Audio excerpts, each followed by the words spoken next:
Yu-Gi-Oh! As a franchise had such humble beginnings, starting off as a manga series that didn't specifically focus on the main card game the series would be known for, to now having so many generations and iterations of the anime, the card game itself, video games, and more. I made a whole series detailing a bunch of the early years, covering everything that involved Yugi, essentially covering 5 seasons of the anime. Today, we are going to continue forward into the next generation of Yu-Gi-Oh!, switching to a cast of new main characters as well as a whole new location. Yu-Gi-Oh! GX was an exciting moment for Yu-Gi-Oh! In general because it was completely rejuvenating all aspects of the franchise. It would be sad saying goodbye to Yugi, but we are going to be heading out to a Dueling Academy, and with this, a whole bunch of new cards to see in the show as well as collect and duel with in real life. Today, we start our journey into exploring the lore of Yu-Gi-Oh! GX. We shall be going through the seasons, learning about the characters, understanding the narrative, and more. And speaking of that, this will be a 3-part series. Each part can be viewed standalone, but will all come together like pieces of the Millennium Puzzle.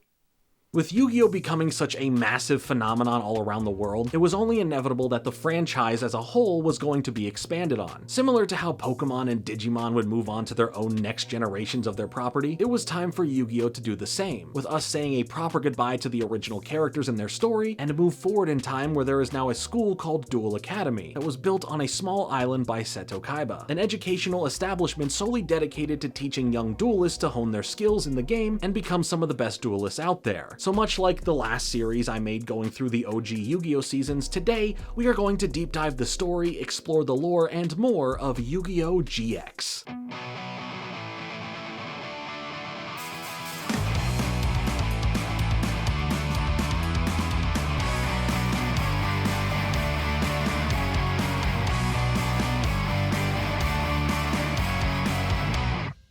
So why was Yu-Gi-Oh! GX created? Simple, just because the story was over for our main characters in the anime and manga, that doesn't mean the card game needs to stop, and the best way to continue to put out new sets and show them off properly is by having a cartoon to go with it. With this opportunity and going with the trend of the term next generation, we get the title of Yu-Gi-Oh! GX, with the GX standing for Generation Next. See, it's not the next generation, it's the generation next. It literally means the same thing. Nihon Ad Systems and TV Tokyo would produce this new series, having it based on no source material with Studio Gallop animating it. Then continuing their deals with 4Kids Entertainment to license the series and translate it to English. Just like that, Yu-Gi-Oh! Is back, and you could see the series on Cartoon Network. And it was truly super exciting to see what this new Yu-Gi-Oh! Series was going to be all about and how it differs from the original. What didn't differ is, of course, 4Kids Entertainment's editing and adapting. While the usual stuff you'd expect to be edited and changed, like violence or certain references not suitable for the audience it was being presented to, they ended up changing, tweaking, or downright getting rid of some plot points for whatever reason that they had in the series. There are several moments that I'll bring up here and there throughout talking about the whole show that are pretty interesting for their differences between both versions. Outside of that, the series would first premiere in Japan in early October of 2004, with the 4Kids English dub not hitting TV screens in the US until early October of 2005. With Yu-Gi-Oh! GX now celebrating its 20th anniversary, revisiting the series and exploring all it has to offer seemed like a very fun thing to do. It was also cool to see an announcement for the anniversary that they were going to do a remastering of Yu-Gi-Oh! GX, but since that has recently started, it seems fans aren't too happy with it. Aside from it being region-locked to Japan, it looks like the remastering is more so just cropping in the 4:3 look into a 16:9 aspect ratio. So what that looks like is if I take the footage here and just zoom in to about here, and boom!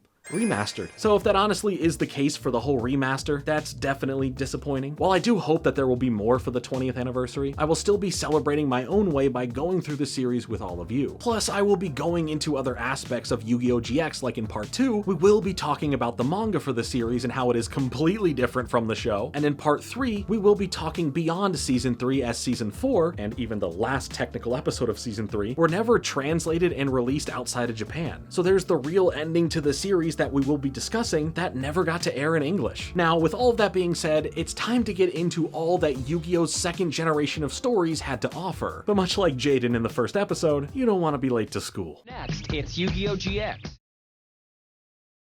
You're watching Yu-Gi-Oh! GX.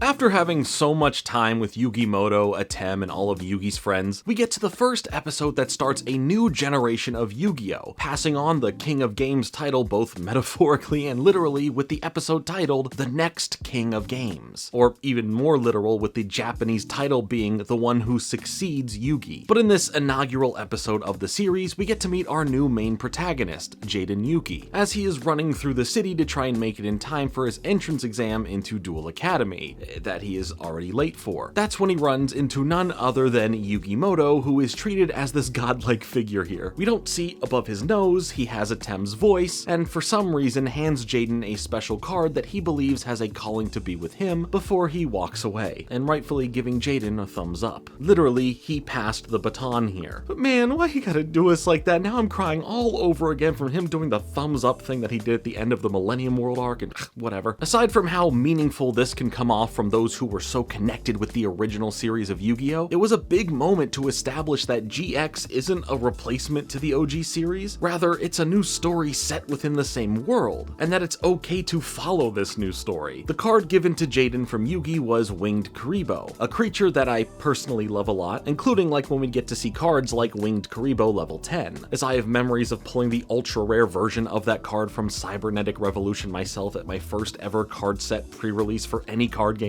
Anyway, before I tangent on into my own nostalgia of that, this regular Winged Kuriboh card ends up seemingly speaking to Jaden, catching him off guard before he realizes he's still late and needs to keep it moving. From the music to the frantic nature of our new main character, they set up the feeling of a coming-of-age school student-based series very well. Even if he just spoke to the King of Games, he utters that he can't be the next King of Games if he's late to said games. At least that is what's said in the English version of the series. We always need more plainly stated added context because we can't pick up on implied subtlety, you know, just USA things. As we arrive at this testing ground for battles taking place, we get a good look at some of the top duelists and those wanting to get in by passing their entrance exam of winning their duels in order to get accepted into Duel Academy, with Jaden here squeaking in at the last second as to not be turned away from his chance to be accepted into the school. Here we meet Jaden Truesdale, a smaller in size duelist who we see end up winning their duel, but who is nervous and filled with anxiety over being watched and in the presence of all the students from the school already who decided to come and watch the potential new students duel. During this overview of the duels, we get to see as well as quickly meet a bunch of important characters like Chazz Princeton, the snooty student who thinks little of these duelists, as we see his two goons with him who have the funniest exaggerated voices ever. That guy's pretty good, don't you think, Chazz?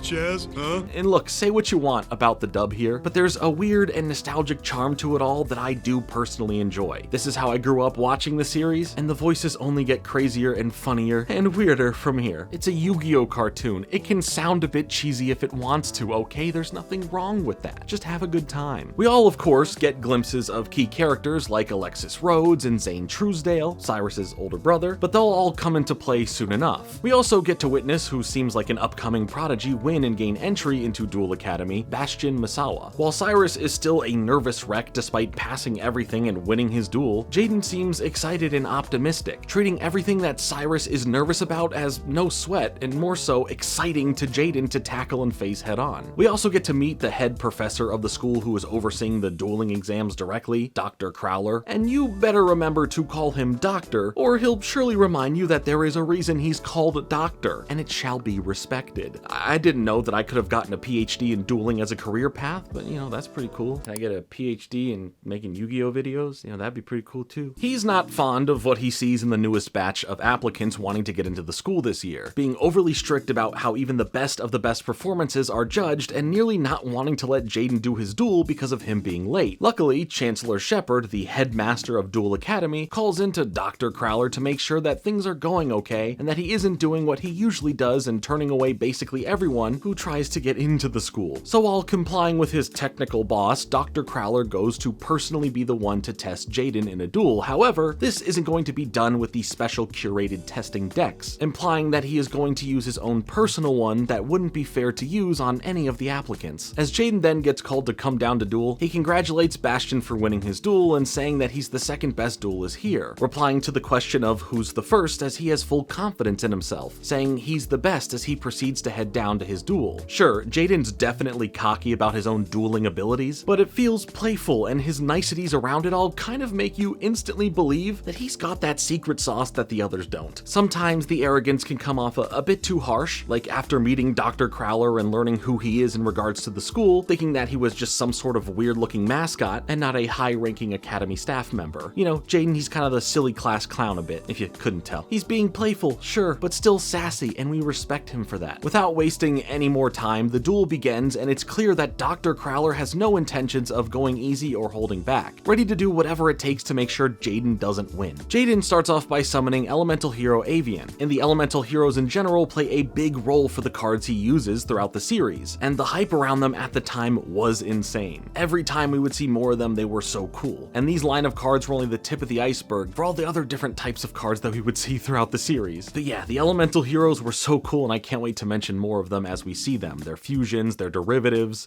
it's so much more. We'll get to it. Then he throws down a face down and says, "Get your game on." Man, this kid's full of catchphrases, huh? Dr. Crowler, like I said, isn't here to play around, mentioning in his internal monologue that he is using his own deck and smirks over how easy this shall be, using the card Confiscation, sacrificing 1,000 life points to see Jaden's hand and picking a card to discard, going with Monster Reborn. Then after he lays some cards face down, he plays Heavy Storm, wiping all spell and trap cards on the field, including the ones he placed down, as he did so on purpose. Those cards were both Statue of the Wicked, which when brought to the graveyard summons each a token monster to the field, wowing all the duelists watching, especially Chazz's goons who make note of this not being an exam deck and go all like, "Chazz, what do you think?" "Yeah, what do you think, Chazz? We need your answer and your input. Tell us what you think, Chazz." Don't you think, Chazz? Chazz? Chazz? Don't you think? Chazz? Don't you think, Chazz? Chazz? That guy's pretty good, don't you think, Chazz?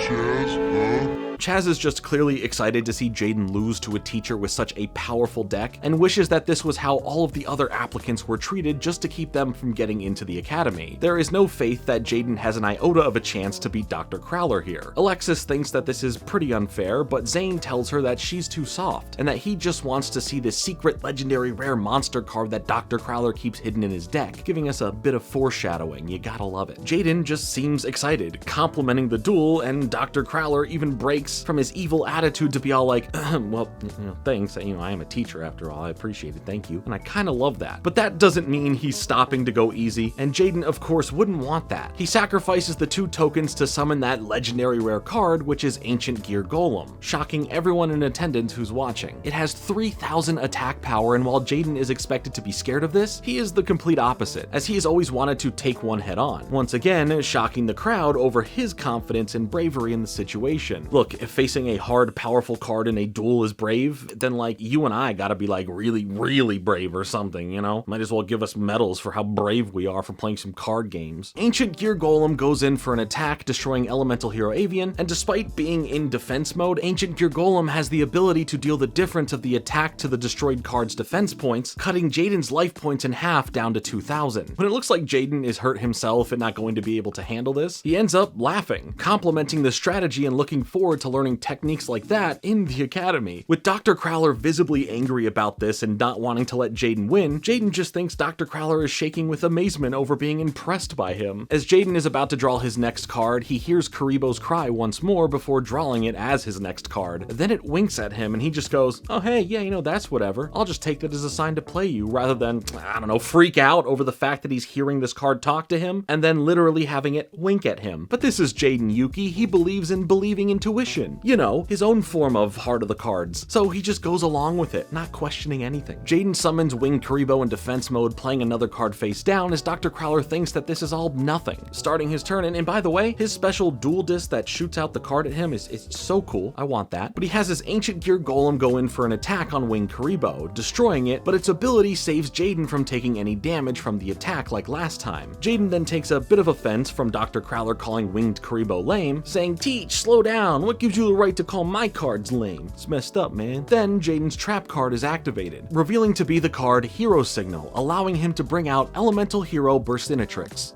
You did what in my cereal? Now with it being Jaden's turn again, he thanks Winged Karibo as he then uses the spell card, the Warrior Returning Alive, to bring Elemental Hero Avian back from the grave. Dr. Crowler tries to take over the moment to use it as a teaching lesson for those watching to look at what mistakes Jaden is making right here, but Jaden just straight up cuts him off, saying he wasn't done, and oh boy, he really wasn't. He then uses Polymerization, fusing the two elemental heroes together to bring out the one, the only, Elemental Hero Flame Wingman. But despite all of this, it is still a weaker monster than Ancient Gear Golem. Luckily, Jaden has another card that can help, the spell card Skyscraper, changing the landscape of the field to boost Elemental Hero Flame Wingman by 1,000 attack points, bringing it to a total of 3,100 as it is able to then destroy the Ancient Gear Golem. The audience is left in shock, but more importantly, Dr. Crowler is left in shock as he nearly is crying over the fact that his best card was bested. To add insult to injury, Jaden adds on that his Elemental Hero Flame Wingman's ability takes the attack power of the destroyed monster to directly hit Dr. Crowler's life points too, resulting in a full-on win for Jaden. Jaden is just ready for more praise and acceptance into the school, but everyone is still in shock, changing how all the others around view him, with Chazz offering the most emotions yet by not believing that this slacker could have defeated a teacher who was using their own personal strong deck. Alexis is impressed and looks forward to seeing what Jaden does at the academy, while Zane scoffs at the results and walks away. Jaden's newly built friend group seems excited though. Cyrus is jumping up and down cheering for him while Bastion smiles and looks forward to some fun and friendly competition at the school. Before we close the first episode of the series, Jaden pulls out the Winged Karibo card again to speak to it, saying from here on out, they are partners, as the Winged Karibo speaks and winks at him once more. As an introduction to Yu-Gi-Oh! GX, I don't think you could have asked for anything better. You clearly get to meet and understand the personalities and vibes of a solid majority of the main cast of characters. Plus you get to experience why Jaden is pretty cocky. He's an unsuspecting great duelist who got to steal the show in front of everyone, the school staff and other high-ranking students, as well as his new friends. And you get the whole duel in one episode, not split up or left on a cliffhanger like we'll have throughout this series, or like we've seen in the original series, which there's nothing wrong with that. I'm just glad they're not using that in the first episode. Yu-Gi-Oh! GX had to come out swinging strong, and it did, with a great first episode filled with nostalgic moments, cool new cards with fun new tactics, and a slew of new interesting characters, all before we even get to the interesting location of a dueling academy. This would all just be the beginning of a massive new adventure that we get to go on alongside Jaden. Yu-Gi-Oh! GX will continue in a moment.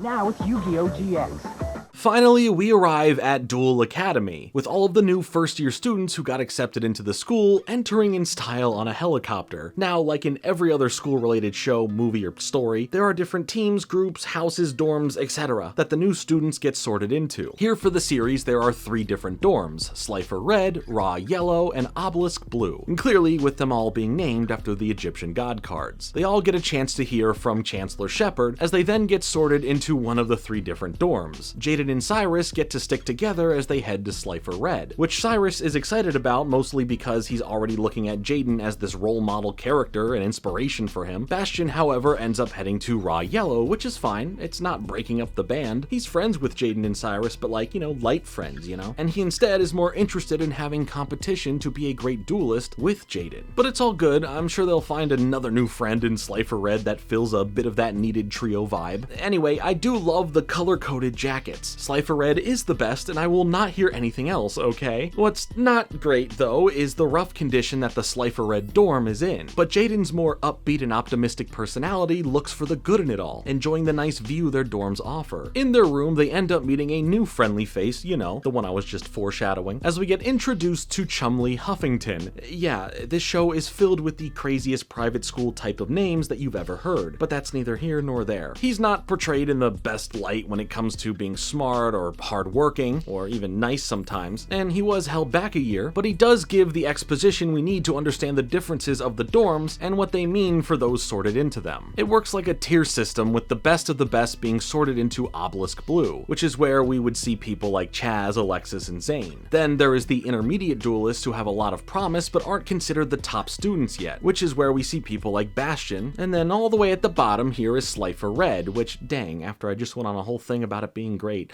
Embarrassing. Slifer Red is reserved for the students deemed to have the least potential in being a great duelist or great student, and you know, Jaden was put there out of pettiness because with his performance in the dueling part of the exam, he clearly is great at that, just maybe not so exceptional at the written exam per his own description of barely passing it. Anyway, what's the first day at school without a little bit of drama though, right? Jaden and Cyrus end up running into Chazz's goons after exploring parts of the campus, with Chazz coming over to taunt Jaden about not being good enough to beat him if they, were to duel. But thanks to Alexis for stepping in to put this feud on pause for a moment, nothing happens for now as the welcoming dinner is about to happen, and they can't be late for that. Each dorm ends up getting their own dinner, but of course that varies in quality and presentation depending on the dorm. It's like one of those YouTube videos, I tried $1 to $10,000 meals or something. Obelisk Blue eats like the snooty rich kids at a boarding school, while all the way down at the bottom we have the Slifer Red students eating whatever little they could that the teacher personally had to make for them. And speaking of which, we also get to meet them. The headmaster of the Slifer Red dorms, Professor Banner. Not to be confused with the Hulk. Oh, and of course his pet cat, Pharaoh. You can't forget the cat. If you needed a reminder of the time period this series came out, how about the fact that of course they have stylized PDAs that can already do video messaging and FaceTime, but then again, the series always has cool future-like tech. The amount of money invested into dueling technology alone by the likes of Kaiba and Pegasus is on another level. Chazz hits up Jaden, offering a duel with him, where they each wager their best card for the winner to take, and of course, Jaden is all like, heck yeah, sounds fun, while his roommates think he's crazy. Jaden thinks you gotta step up if someone calls you out to a duel, and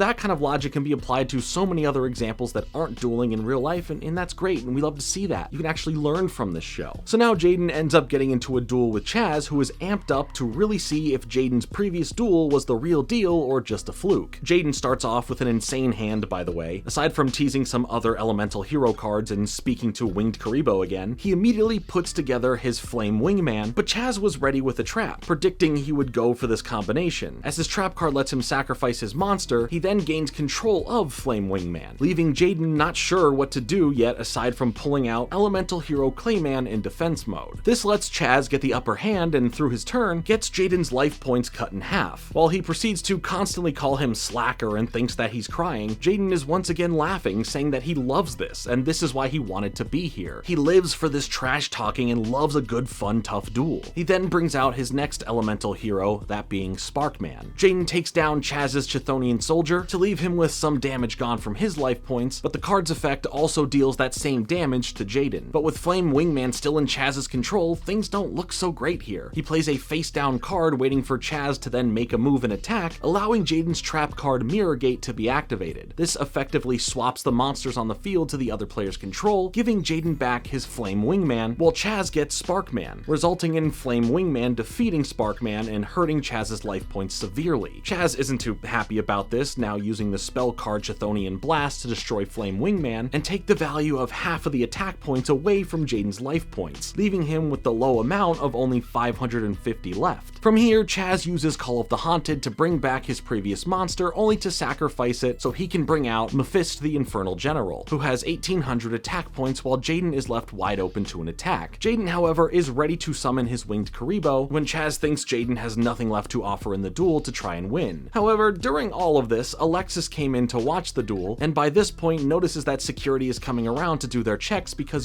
sneaking out of the dorms and dueling after hours like this isn't allowed, and everyone here could get in big trouble. Chazz is more worried about getting in trouble for this than winning the duel, stopping it as they all need to leave. He still tells Jaden that he saw all that he needed, thinking that he's still a bad duelist who got lucky, although Jaden probably would have won that duel. He had that monster reborn that he just drew, and that he could have brought back that Flame Wingman, and it doesn't matter. They all have to leave so as to not get in trouble. He fills Alexis in on this after they get out of there, as she understands completely that Jaden is no joke of a duelist, and maybe there is something to his cockiness that isn't just fluff. He might just legitimately be a pretty great duelist who knows what he's doing. But that's all just day one of Duelist Academy, and what a long day it's been.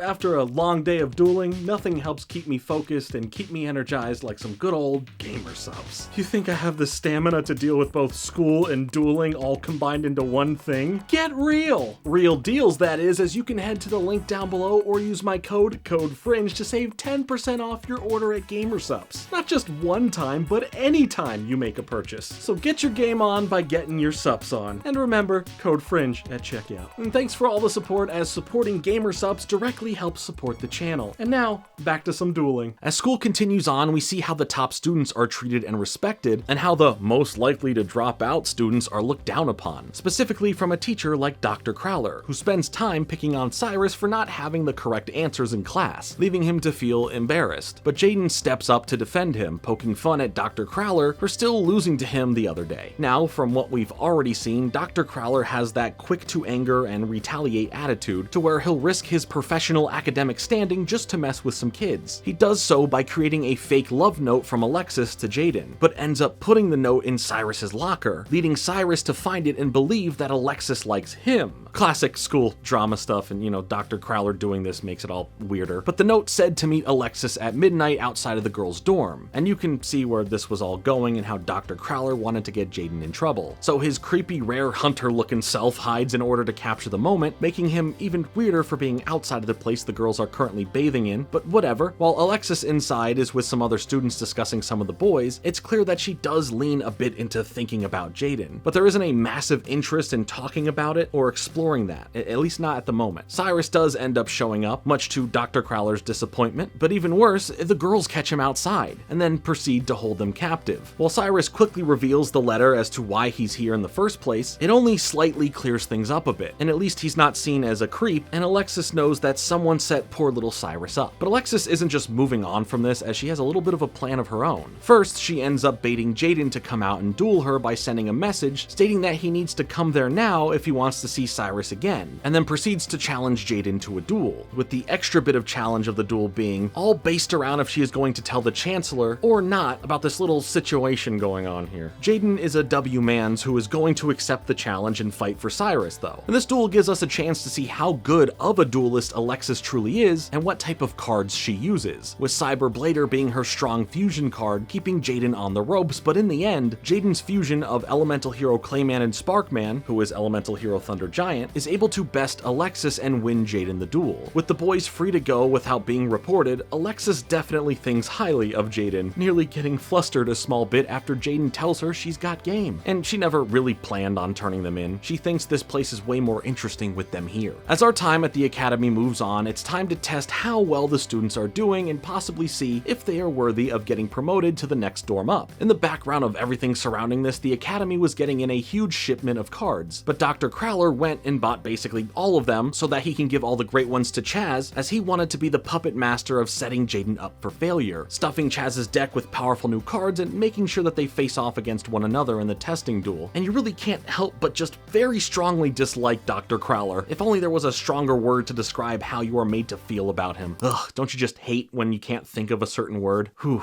Anyway, before any of the exams, Jaden ended up helping this older lady with her broken down van, to which she won't forget his help for doing so. Later, when Jaden and Cyrus get a chance to head to the card shop, they realize nearly all of the cards are gone aside from this standard pack of cards, and I just love the voice of the person at this card shop here. Of course we have some left. It's so good. You can't help but love all of the voices in this series, and if you don't, I'm truly sorry, but this is too fun. Here's where that older lady from earlier comes in, as she's the owner of the card shop, remembering Jaden for his help earlier and giving him a special few cards for his deck. So now when it comes to the duels, Chazz and Jaden get to face off against one another again, and they both have a few new things under their sleeves. Chazz ends up getting together X-Head Cannon, Y Dragon Head, and Z Metal Tank to bring out one of my favorite cards, XYZ Dragon Cannon, and then on top of that, add in the newer support at the time of V Tiger Jet and W Wing Catapult to now have VW XYZ Dragon Catapult Cannon. Whew, dang, that one's a mouthful. Why does Yu-Gi-Oh do this, man? Luckily, Jaden gets to win over the crowd, and by that I mean all of the girls, because he summons his Winged Karibo. But he also sets up his new strategy, playing a card face down and waiting for Chazz to make his next move. As Chazz goes in with an attack, Jaden activates his face down card, Transcendent Wings, turning Winged Karibo into, yep, you guessed it, my boy Winged Karibo level 10. Then by sacrificing itself, it can destroy Chazz's VW XYZ LMFAO Dragon Catapult cannon, and inflict its attack damage to his life points directly, bringing Chazz down to 1,000 life points, giving Jaden the perfect opening to have his elemental hero Avian come out and attack directly, taking the remaining 1,000 life points to defeat Chazz and win the duel. The crowd goes wild from this, and Jaden always keeps it open to another future duel between the two, and Chazz Princeton here, well, he will not be made a fool of, and he says they most certainly will duel again. Can I also say that in this episode, it's funny to see that there are clearly other students dueling on other fields right next to Jaden and Chazz, yet they have no monsters fighting each other, and the audience is really only watching and caring about the Jaden and Chazz duel anyway, I'm just saying. Anyway, it pays to be a good person. Jaden took time to help someone in need out of pure kindness, and that karma came right back around to him. In the end of all of this, the Chancellor tells Jaden that no Slifer Red has faced an Obelisk Blue in these exams, and let alone offered a performance quite like that to win, as he is then offered the chance to be promoted from Slifer Red to Raw Yellow, which Cyrus was worried about happening as he didn't want to be separated from Jaden. But as a true friend, he is just happy for Jaden, congratulating him and supporting his growth in the academy. Bastion is excited for Jaden too, becoming more friendlier than ever and welcoming him into Raw Yellow. But then Jaden surprises Cyrus back at their dorm saying he's not going anywhere, as despite it being nice over at the Raw Yellow dorm, Cyrus isn't there, and that makes all the difference. A nice, wholesome ending and a way to keep Jaden with his good old pal. Oh, and I guess Chumlee is still there too, but whatever. I hope you didn't forget that this is still Yu-Gi-Oh! And it was only a matter of time before some sort of shadow game related plot point came into play. We ominously enter into a spookier episode with Alexis placing a rose at a mysterious site as she internally says, "Be at peace, brother, wherever you are," which definitely adds some layers to her character and some potential storylines to happen here, as we then see the Slifer Red boys having a fun time playing a game where they tell ghost stories of varying degrees of fright depending on the level of card they draw. Jaden ends up telling a story about him hearing voices in his closet when he was younger, only to ever find his cards in there, and then once again seemingly hearing voices from his cards now, with that being his winged Karibo. Again, setting up more interesting plot points, and also scary dark magician cameo, and we appreciate that. But also, why is little Jaden's closet like a whole nother room? That's ridiculous. After these stories being shared, we get Professor Banner coming in to join in on the fun, and definitely make us feel more oddly suspicious about him with the knowledge he's about to give us.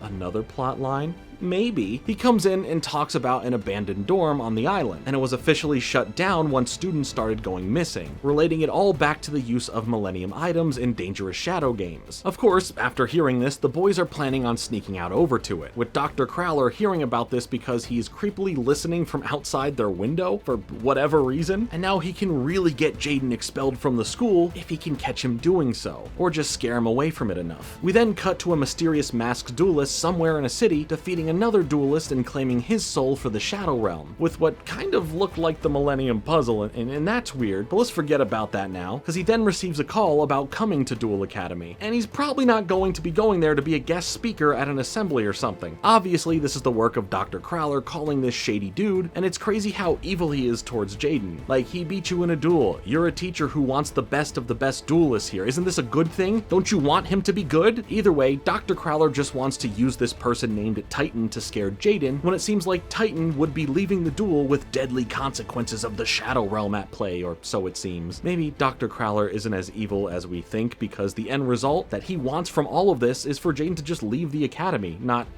die.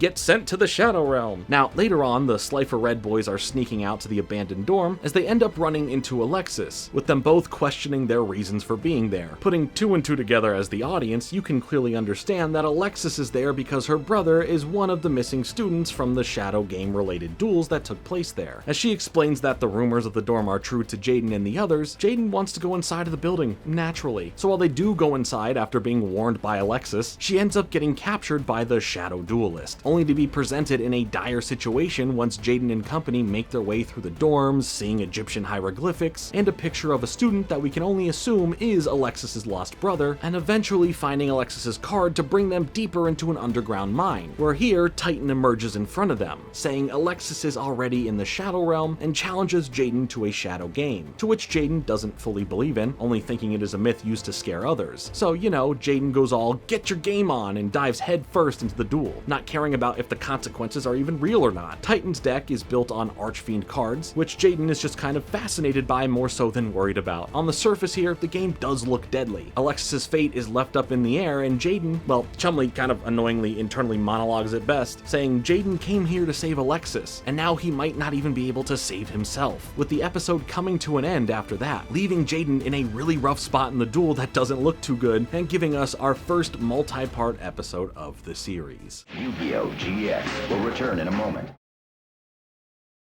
Yu-Gi-Oh! GX now continues. As we re-enter into this two-parter, things aren't looking great for Jaden. He's missing parts of his body, that can't be too great, but Jaden pushes through this as much as he can. Throughout the duel though, we can see how Titan is clearly up to something with how he's using the Millennium Puzzle to cause the effects we see. Jaden is becoming more disoriented, he's not even sure what's going on, why he can't truly see at one point and can't hold himself up anymore. Titan alluded in his internal monologue that Jaden has no clue what trickery is really going on. But before things become even worse, Winged Karibo starts speaking to him within his mind, guiding him as a light through the darkness to make him realize that Titan is just messing with his mind, and that this isn't really a game of shadows. Jaden then launches his Elemental Hero Avion card into the Millennium Puzzle, stabbing right into it to prove that it's a fake, thus breaking through the hypnosis and smoke show Titan was putting on to make everyone believe that it was real. Jaden goes full on Ace Attorney here, calling an objection to everything Titan is claiming, like Jaden realizing that from the hieroglyphs in the other room that it would be called the Millennium Puzzle, and not the Millennium Pendant as he's been saying. He also calls out what his old exact profession was as a sideshow carnival act that he was let go from, and with everything disproved about it all being real, Jaden demands he gives Alexis and all of the other students that he made disappear back. But he claims, however, to not know anything about those other kids.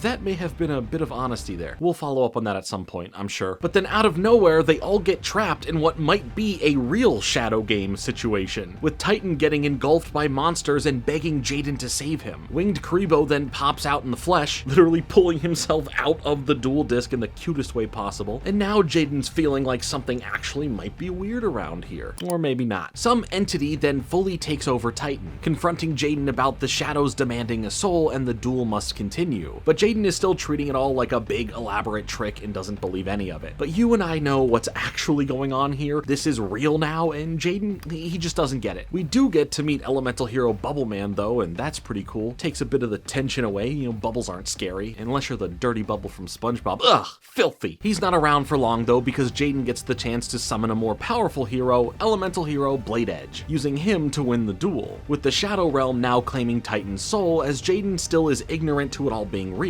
Winged Karibo shows him a way out, and then the Shadow Realm disappears. The others think that it could be real, but Jaden is like, nah guys, it's all a trick. It's a good one, but it's not real. Alexis is all good too, and Jaden gives her the photo of her brother that they found on the wall and act like this is some sort of example that there's a trace of him out there, when it clearly was just a photo of him hanging on the wall in that dorm. You know, like a photo probably would. But regardless, Jaden wants to help Alexis going forward to help figure out what happened to her brother and hopefully find him. Alexis is grateful for all of this and is more hopeful than ever that she could figure out the mysteries around her brother's disappearance finally. But there's a lot of mysteries here that we need to figure out. Like, why did the real Shadow Realm make an appearance, and who is actually behind the other students going missing? Only time will tell. So we know that Dr. Crowler's plans didn't work, so he pivoted to telling the Chancellor about the students involved and causing some issues and sneaking into the abandoned dorm, leading to the disciplinary action squad to round up Jaden and Cyrus, but not Chumley, and bring them to Chancellor Shepard, where they both end up getting suspended. Through trying to plead their cases of what happened, Dr. Crowler suggests a wager, a special tag duel that would pit Jaden and Cyrus against two students that he gets to pick. If they win, they are let off the hook and free to go, but if they lose, they would be expelled. Harsher consequences most certainly, but there is a chance at full-on freedom from it all, so a tag team duel it will be. I mean, how else are they going to sell a Tag Force video game series? Hello? Alexis and Chumley end up stepping in to try and help the situation, offering either of them to help Jaden in a duel instead of Cyrus, which, ouch, like, you know, like I get it, but still,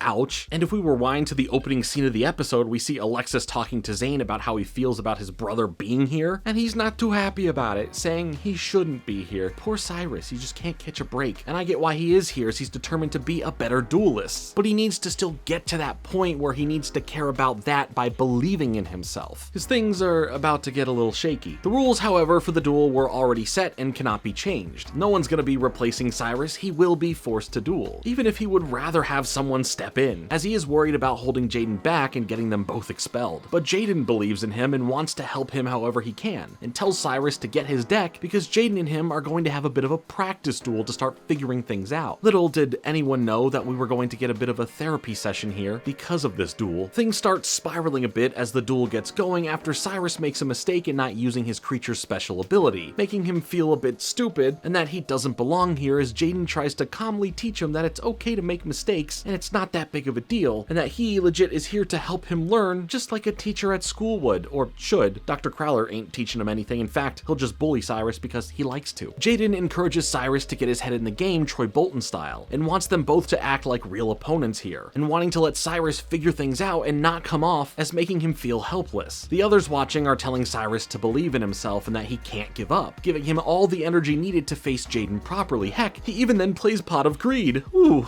I wonder what that card does. Sadly, this newfound confidence ends up crumbling after he pulls the card Power Bond, bringing us into a flashback that shows us the relationship he has with his brother. In this flashback, we see Cyrus getting into a duel with his school bully after finally standing up to him. But before he can play Power Bond, his older brother Zane tells him to stop, as he then walks over to the bully and offers him a rare card in exchange for him to walk away and act like this battle never happened. Cyrus was confused and mad, thinking that he was going to win here with Power Bond, and even mentions that Zane was the one who gave him the card in the first place. Zane claimed that Cyrus was about to misuse it, showing that the face down card his bully had was Spellbinding Circle, and his really powerful monster would have been trapped from doing anything, and thus through the effects of the card, and being open for an attack beyond that, would have cost him the duel and he would have lost. Zane seems to be coming from a logical side of things, breaking down what he did wrong but not offering the right encouragement to be better for himself so that Cyrus could properly understand everything. Instead, here we are years later and Cyrus is freezing up over holding the card in his hand, avoiding using it. As the battle rages on, Jaden kicks up the heat with Elemental Hero Thunder Giant and Elemental Hero Bracinatrix to win the overall duel. Jaden is really proud of Cyrus and his strategies, but questioned what he hesitated on playing. He sees that it was Power Bond and realizes that Cyrus could have actually won potentially if he used it right there. Cyrus says his brother claims that he's not good enough to use it, having a bit of panic, saying that he'll never win the duel with him as a partner, running away in sadness and some PTSD lingering from that card. Alexis and Jaden talk about what Cyrus is going through, as Jaden tells Alexis about Cyrus freezing and not reaching his full potential over his brother telling him he isn't good enough to use a certain card or understand certain strategies, with Alexis then telling Jaden that his brother Zane goes to Duel Academy, and in fact is the top ranked duelist here. So things feel like that 2002 Avril Lavigne song,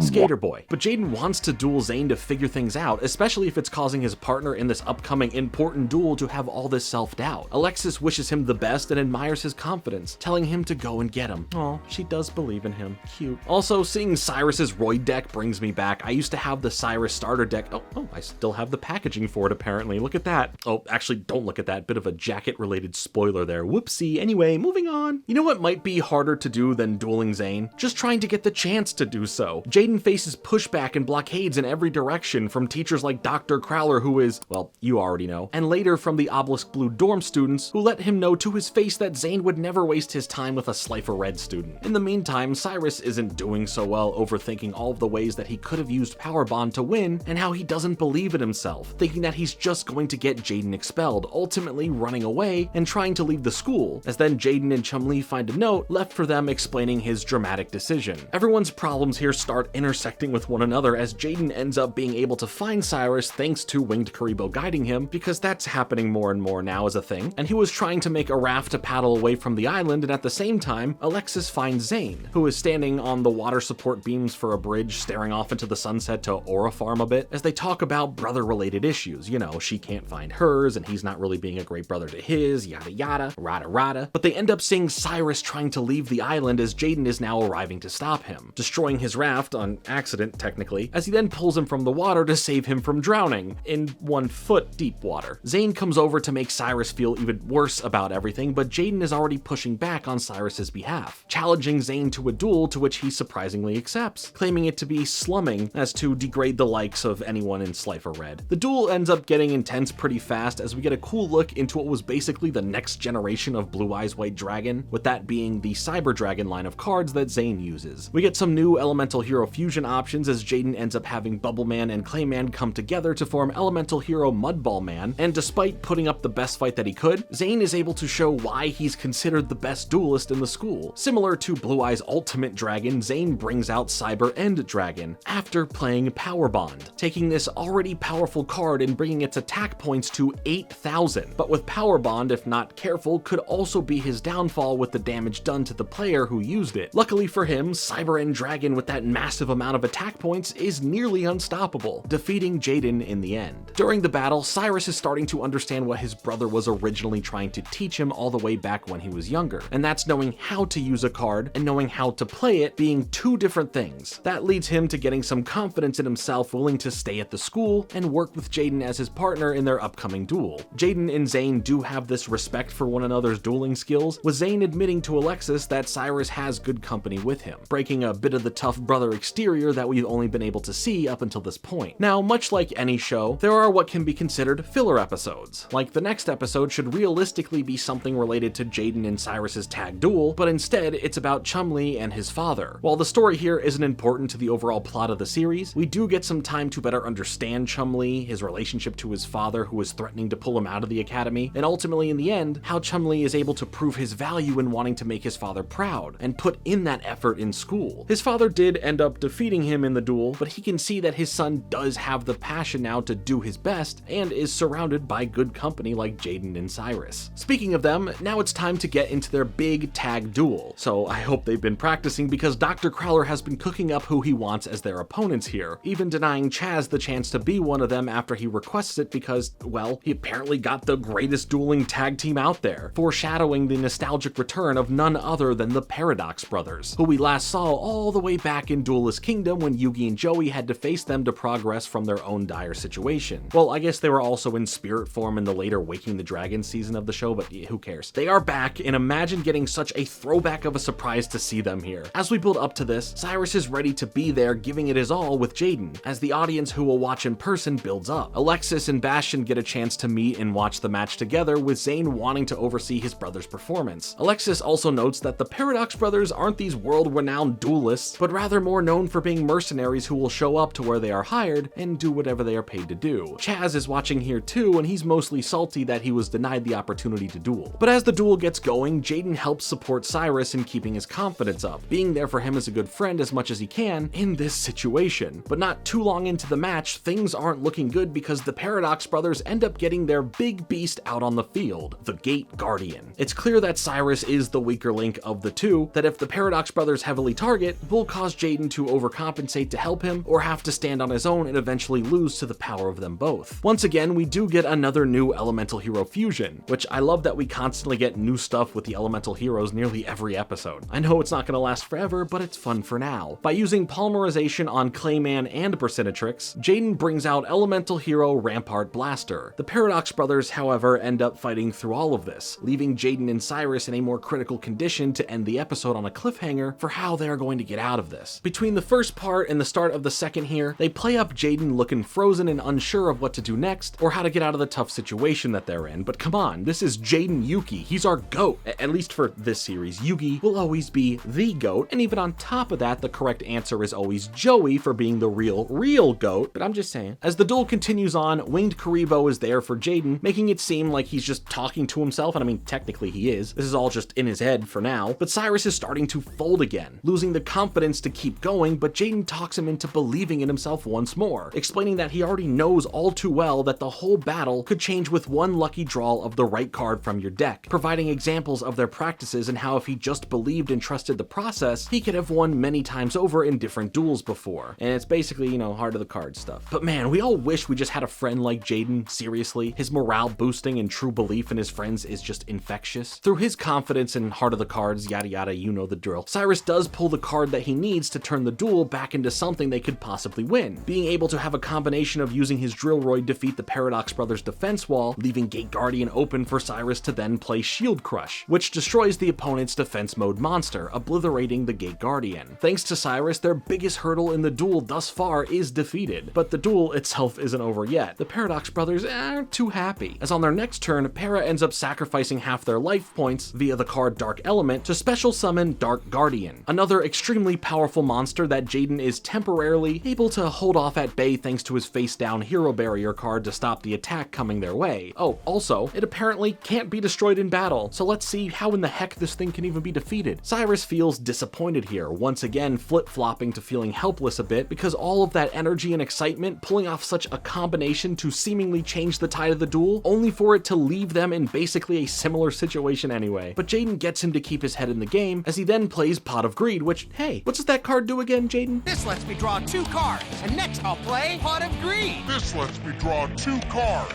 And next I'll play Pot of Greed. 2 cards. Pot of Greed. 2 cards. And next Greed. 2 cards. Pot. And yet again, we get another elemental hero fusion, having Avian, Sparkman, and Bubbleman all come together with Jaden acting like he's just making up the fusions as he's going. Yeah, a little bit of this guy, some of this dude, and why not toss this one in as well? Let's see what happens, it's great! The result of this brings out elemental hero Tempest. Even then, things still seem impossible to most. Tempest can't just beat this creature in battle, so Jaden is relying on Cyrus to know what to play and how to use it, nodding to him that he's got this. We also see Zane observing this as well, thinking the same thing and wanting to see if his little brother has learned and actually understood what to do here. Remembering all that he has learned, and with all of the eyes on him like in the first episode where he was extremely nervous over it, he takes a moment, entering into a daydream-like conversation with his brother to reassure what he knows and should do. He asks the question about knowing how to use a card and knowing how to play it, to which Zane replies with, "That is something that can't be taught, only learned." To which I say, what the heck does that even mean? Like, okay, I get it, but like, what kind of non-answer answer is that? Come on. Anyway, he elaborates to Cyrus that this is all about seeing the duel completely from every side, understanding every angle to play, react, everything about it. It's not about overthinking everything, it's about taking action with full understanding of the game being played. And it still sounds like we're just saying things, but somehow it makes sense, and with this clarity, Cyrus starts getting into the groove and finally has the confidence to play Power Bond, taking his UFO-roid and fusing it with Jaden's elemental hero Tempest to create UFO-roid Fighter. Okay, the creativity with the name got a little lost there, but that's not the point. Thanks to Power Bond, the creature has 8,000 attack points, and while Dark Guardian can't be defeated, the difference in attack points is still dealt to the Paradox Brothers' life points, resulting in their defeat before the effects of Power Bond would have backfired on Cyrus to cost him and Jaden the match. This is a huge moment. Not only did Cyrus find the exact right time to play that card, he alone in the end was able to use a winning strategy to defeat what felt like impossible opponents. Thanks to Jaden's support as his best friend and understanding that wisdom his brother was trying to teach him, Cyrus proved to himself that he can be a great duelist who is worthy of being in this academy, and beyond that, will not be overshadowed by the legacy of his older brother's status as the best duelist there. Plus, the moment when Cyrus had his and Jaden's monsters fuse, it was basically like when Yugi and Joey did it in the original series against the Paradox Brothers, having Yugi summon Skull and Joey's Red Eyes Black Dragon fuse to create Black Skull Dragon, and that's a pretty cool little callback. During everyone's reaction to them winning, Alexis slips a bit when speaking to Bastion, as she seemed to express more feelings towards Jaden more so than anything for the sake of them winning and being able to stay at the academy. Interesting. Even though it was supposed to be set that the boys here would get off scot-free, they are still told that they have to write a 5-page essay, all about what they learned from the duel and why trespassing in the abandoned dorms was wrong. Oh, make that 10 pages for Jaden having a bummed reaction. Oh well, at least they get to stay and be students at the academy, and we got one heck of an amazing duel with some excellent nostalgic characters coming back into the series for a cameo. Cyrus just hopes that he proved to his brother that he has learned and grown, with Zane doing his thing, standing quietly and then leaving without saying anything. Classic Zane. He's no different than the Funko Pop version of himself that I have. At least he doesn't walk away Hey, where'd you go? Next, it's Yu-Gi-Oh! GX. You're watching Yu-Gi-Oh! GX. With things at the academy seemingly continuing on as they should, it's not long before some foul play comes back into the mix. And that was not intended to be a baseball pun, as they are playing baseball at the start here, but I know you'll just call me Jordan Cringe anyway, so what the heck, who cares? Dr. Crowler is looking for some sort of shake-up to really get to Jaden now, as nothing has been working. But almost like taking a baseball to the head to smack around some ideas, which does happen here, ouch, but the ideas do get shaken up, he has a plan to somehow get to Jaden through one of his friends, Bastion Masala. Wawa. But there is a lot going on in the episode for lore purposes that we do need to pay attention to. First, we can see how close Jaden and Cyrus are getting with Bastion, learning more about how he views things, to be so good at them, breaking down everything into formulas so that he can understand and apply that to literally anything. He's super smart, and it looks like he's going to have the chance to battle someone from Obelisk Blue for the shot of upgrading to their dorm from Raw Yellow. Jaden and Cyrus are super happy for Bastion and will continue to support him, but who is his opponent? Well, that's where Dr. Crowler comes in, as he is setting him up against Chazz, who he begins treating poorly, making a fool out of him in class over his previous loss against Jaden, and that if he loses to Bastion, then the two of them will have to switch dorms, effectively demoting him to Raw Yellow. This doesn't sit right with Chazz, of course, and later on when speaking to his older brothers, we learn about what the Princeton family is after in terms of success across different important fields of the world, you know, politics, finance, and duel monsters. Okay, be so for real right now. One of these things is not like the other, but whatever. I do love how serious and important this little card game is in the universe of the show. His brothers are very hard on him, putting all this pressure on Chazz to be the best so that these goals of them dominating each thing here can come true. What is Chazz to do? Oh, I know, something bad. That's a good guess. With Bastion spending the night over at the Slifer Red boys dorm, his room was left wide open for Chazz to go snooping around, resulting in that card shop lady from a few episodes ago waking up the boys to show them Bastion's deck now scattered in the water. They aren't sure who could have done this, but Jaden knows it's because someone doesn't want to see Bastion advance into Obelisk Blue. So with the duel about to take place and his deck completely ruined, what's Bastion to do? Well, since he's so smart, he has multiple decks that he has crafted, bringing a literal meaning to the term play one's cards close to the vest, because he has a vest full of cards. Before revealing this though, the big mystery of Chazz doing this is handled right then and there before the duel takes place, with Chazz playing stupid about it, with Alexis and Zane coming in to snitch on him, as messing with someone's deck is low and a dirty thing to do. He doesn't like being accused of this, saying he's not a thief or a liar, but it's all good. Bastion has his other decks, and Chazz's plans here are foiled, but Dr. Crowler's plans are technically not. The two of them begin their battle with Chazz's stay in Obelisk Blue on the line, pushing him to really give it his all and not to lose to Bastion. The duel goes back and forth for a while as they each evenly play against one another. Eventually, Chazz is able to bring out Infernal Incinerator, a powerful monster that only gets more powerful thanks to every monster on the field Bastion has, but thanks to his formulas both in real life for him and with the type of cards that he's playing, you know, 2 Hydrogeddons and 1 Oxageddon, he ends up bringing out Water Dragon by bonding them. Get it? Water. H2O. It's made of 2 parts hydrogen, 1 part oxygen. It's scientific. Who says you can't learn anything in Yu-Gi-Oh? With the effects of this monster and the loss of effects on Chazz's due to Bastion having less monsters on the field, Bastion is able to one-shot destroy Chazz's monster and defeat him in the duel, claiming to have all of this planned out from the start thanks to his formulas. The formulas of success, that is. I hate myself. To make things sadder for Chazz here, Bastion proves that it was Chazz who did try to ruin his cards, saying he stole, he lied, he cheated, and he lost, as well as he deserves to be demoted. But then Bastion surprisingly declines his invitation to Obelisk Blue, saying that he would only accept that invitation after becoming the #1 student from the freshman class, to which he believes Jaden is currently that student. Jaden is always ready for a duel and offers Bastion the chance to get that duel in right now, but he declines this too, as he would rather wait, take his time to work on his formulas and strategies to properly be prepared to face Jaden down the line. And I really like how honorably he respects Jaden as competition and as a friend. While Dr. Crowler's plans of getting Bastion to basically be his new prodigy and a way to take Jaden out at the same time, we do see the growth of friendly rivalry here of these two incredible duelists. Also, their energy turns into a tiger and dragon at the end for literally no reason, and we're just going to accept that, okay? Well, actually, it's the representation of yin and yang from Tao philosophy, but it just happens out of nowhere, alright? Well, for the next little bit of time, we get into what would be considered more filler. Chazz ends up leaving the academy on his family's yacht, claiming to be back at some point, and everyone's just like, "Aw man, no, not Chazz." Well,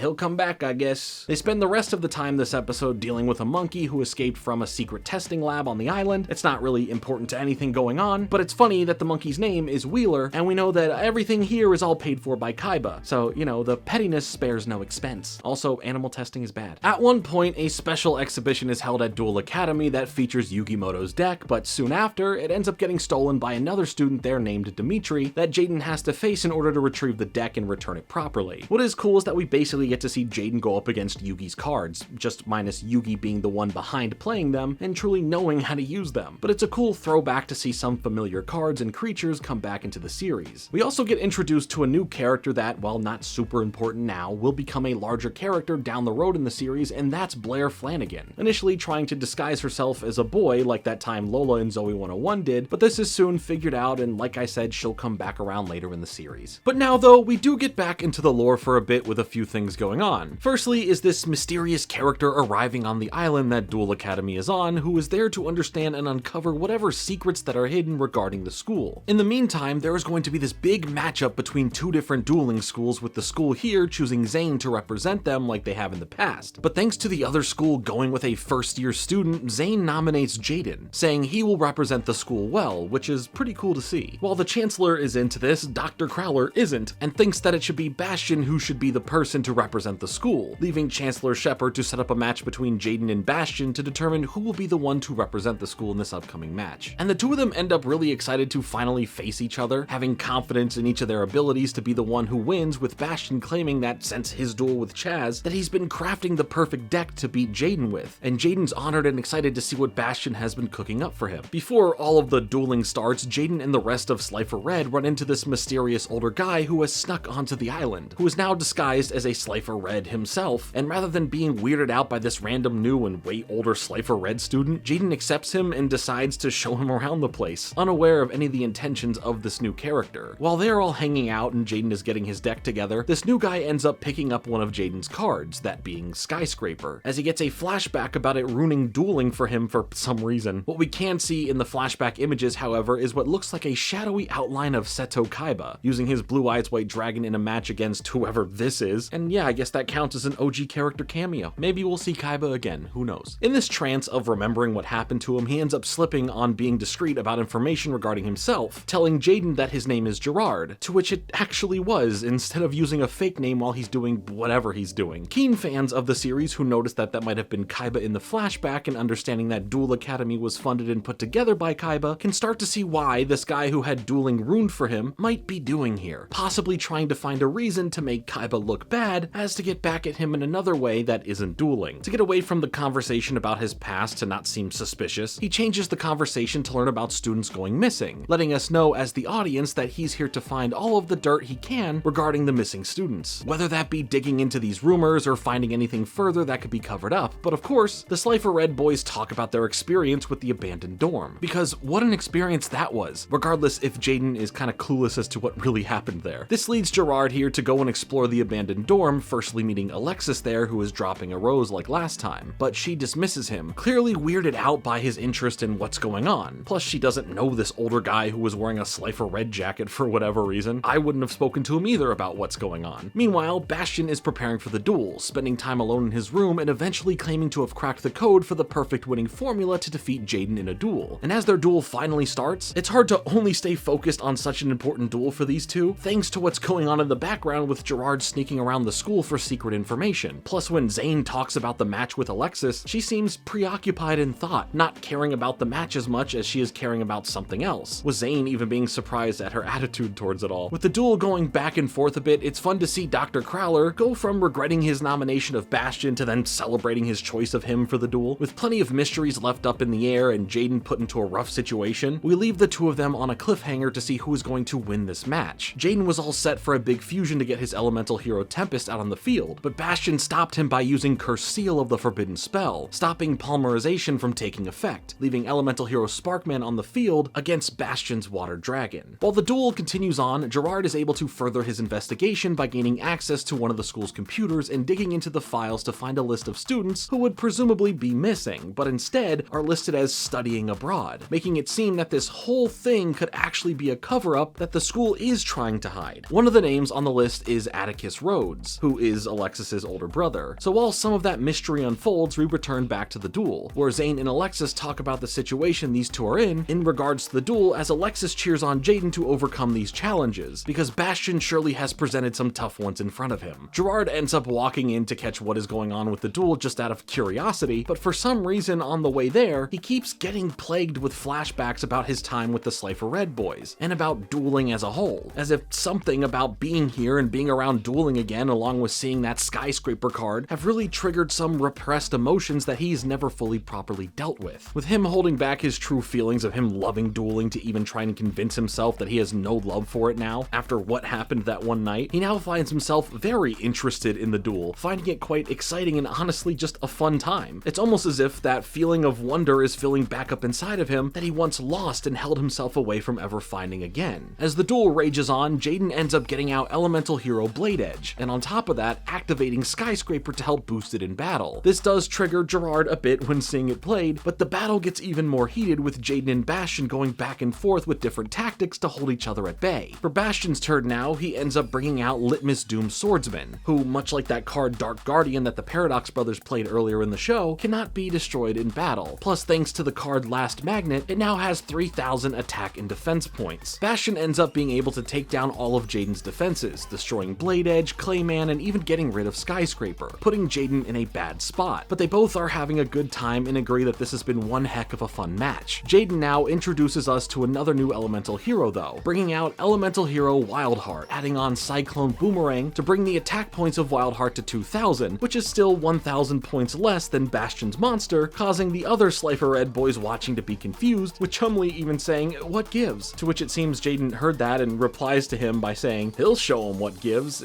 Yeah, everyone can just hear each other and talk to each other in the middle of the battle. Doesn't matter if you're sitting on the benches far away and whispering, or all the way in the heat of the loud battle happening. So I don't know what's going on, but Jaden's plan of attack here is to let the boomerang be deflected and come back to destroy itself and Wildheart, leaving Jaden to take some damage, but with its special effect of destroying spell and trap cards on the field, for every one of them, 500 points of damage are given to the opponent, resulting in Bastion being brought down to 0 life points, with Jaden winning the whole duel. The crowd seems pretty impressed, with Zane thinking that Jaden did a great job, and Alexis being stunned, but of course overall happy, and heck, even that Gerard fella is cheering for Jaden after being so excited to see such a phenomenal matchup, quietly thanking Jaden before trying to leave, with Alexis noticing Gerard leaving and heads after him. And it's honestly cool to see Gerard thank Jaden over finding the love for dueling again, and feeling something he hasn't felt in a long time. With Jaden winning, Dr. Crowler feels pretty silly once again, but the boys are all hyped after a great duel, with Bastion congratulating Jaden on winning as he vows to make another deck that will be more ready and more calculated to take him on, to which Jaden is counting on it. And I love this friendly rivalry here so much because there is no hatred, there's no malice, just two bros who have love for the game and want to get their game on. Now that we know Jaden will be the one dueling on behalf of the school, what about Gerard's plans with his secret mission of exposing the school somehow? Well, Alexis catches up to him in the hallways, questioning what he's been up to, but Gerard decides to trauma dump a bit and give Alexis the rundown on who he is, claiming that he's a sneaky, sleazy reporter who makes a living digging up dirt and selling that information and findings, with this one being a little bit more personal, for why he'd even be interested in finding what secrets the school has. But thanks to Jaden and seeing the duel, he's had a change of heart, remembering the person he used to be and what dueling meant to him. He then holds up all of his findings, explaining that rather than selling this off to cause a major story and investigation to take place that could result in the school itself getting shut down, that he now wants to figure out what happened to the missing students and hopefully find them, effectively joining on to the team of investigating this whole thing as he walks off. So maybe we'll see him again, maybe we won't, who knows. Briefly, before anything serious continues on, Dr. Crowler sets up this whole duel for Jaden to get into with a former student named Belowski, with the episode titled The Little Belowski, which is fun, I like the reference. The whole setup here is that he was a really great duelist at the academy before they noticed that in his duels after playing Moki Moki cards, that the other duelists lost their motivation to duel and would drop out of the school. So now they just have this poor chilled out kid alone in a special dorm and held within a virtual reality world, and maybe we need that reporter back because what the heck is going on with that? Anyway, the desired effect that Dr. Crowler wanted on Jaden from this duel didn't work because even in a tired-like state, Jaden's always thinking about or dreaming about dueling, so he can't really be affected here. So there was that, just a weird little episode in general. Now it's time to finally check back in with Chazz after he departed from the school many episodes back, but now finding himself alone on his yacht, which is now sinking, by the way, as he gets angry of hallucinations of Jaden friendly taunting him over dueling, causing Chazz to fall into the waters below and to be randomly saved by a mysterious person in a weird suit who knows all about Chazz's hatred of Jaden thanks to him talking in his sleep. He quote-unquote accidentally drops Chazz's cards into the water, but in return gives him something that he claims Chazz will beat Jaden with, handing him Ojama Yellow, which confuses Chazz more than anything. His anger turns him to state that he's rich and can afford to be the best there is when it comes to dueling, but this mysterious guy explains that no amount of money can buy you that title. You have to earn it, and that's what he he intends to find out here. This guy then launches Chazz from his secret submarine that they were in up and onto the ice above, leading Chazz to the front doors of North Academy, aka the school that Duel Academy is set to face in an upcoming school duel. You can already see where this is going, right? In order to get into this school, you need 40 cards, to which this guy sitting outside explains this all to Chazz, but when he explains he's been out there for a while and only has 39 cards, Chazz tries to buy them off him, but he gets very protective of the cards, saying he needs to go out into the winter tundra and I guess find and discover his own new 40 cards in total. Weird concept, but I am sure Chazz is about to go on a long, special journey here. That journey lasts about 1 minute long because we get a montage of him finding all the cards needed, meeting back up at the front door with the other guy who was impressed and excited for Chazz to get into the academy. But Chazz surprises the guy by saying that he ended up finding 41 cards so that he can finally be let in as well, which in general is a really cool thing for Chazz to do despite still coming off snooty in how he's speaking to him. He tries to give him the Ojama Yellow card, but for some reason he physically can't, leading to the surprise that Ojama Yellow becomes a spirit much like Jaden's Wing Karibo, as it then begins speaking to Chazz. The other guy can't see this and Chazz just tries to push off Ojama Yellow because he's being super annoying, and now he offers another card to this guy instead, and with that they each have 40 cards and they should be let into the academy, is what Chazz would then want you to believe, because while he said he wanted to wait to then have his own entrance, it's revealed that he actually only found 40 cards and is now short 1 card and can't enter on in, prompting a hallucination of Jaden to claim he always knew that Chazz was a good and nice dude, and that when you're like this, good things happen, with karma coming right around to offer Chazz a surprise 40th card to now let him in. Inside, however, he finds the same man he helped now getting defeated in a duel as Chazz meets all of the other duelists there, with their top duelist named Czar explaining that as a bit of a hazing ritual, that in order to determine ranks between 50 and 1, anyone new will have to face 50 duels in that order, and wherever you lose at determines your rank. The other guy ended up losing right away in his first duel, but Chazz makes it seem like 50 duels in a row is nothing, and will take all of them on. During these duels, Chazz starts explaining that through his journey of finding all of these cards around the area, that life deals you all kinds of cards, and sometimes you've got to make the best out of what you got. Hey, which is great character development, you know? But I don't think it clicked with him like that saying is supposed to mean, as it plays to a literal meaning of having to play with the cards that he was dealt, that he just had to find, scattered out in this winter tundra. You get it. It's more literal than metaphorical. Ojama Yellow still tries befriending Chazz, causing Chazz to crash out on him as the others are just kind of confused as to who he's talking to or about. Eventually, it's Chazz versus Czar, where Chazz ended up having to use his Ojama Yellow, putting him up against Czar's team of Zoa and Metal Zoa, but Chazz now has Jaden still talking to him in his head as if they were on the same team. I think Chazz just needs some help, like, you know, someone to talk to. There's a lot going on in his head at the moment. Luckily, he's still Chazz Princeton, proving his skill isn't just something that he's purchased, resulting in the defeat of Czar. So yay, good for Chazz, he's number 1 here clearly, but then we get the big reveal of the guy from the submarine showing up and taking off his mask to show that he's the guy from the front door that Chazz helped out, and on top of that is the head chancellor of this school and wanted to set everything up here to truly test Chazz. So he was dressed up in the submarine, quickly got undressed and hid at the front doors to meet Chazz, got defeated in front of Chazz, ran away to put the clothing back on, then just to reveal that he was that character by taking that clothing off?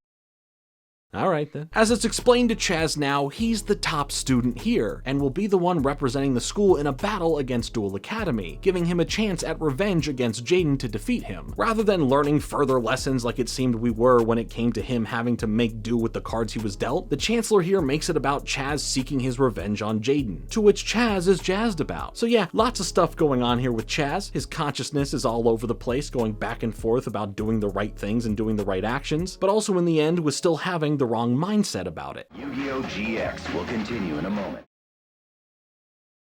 Now it's Yu-Gi-Oh! GX.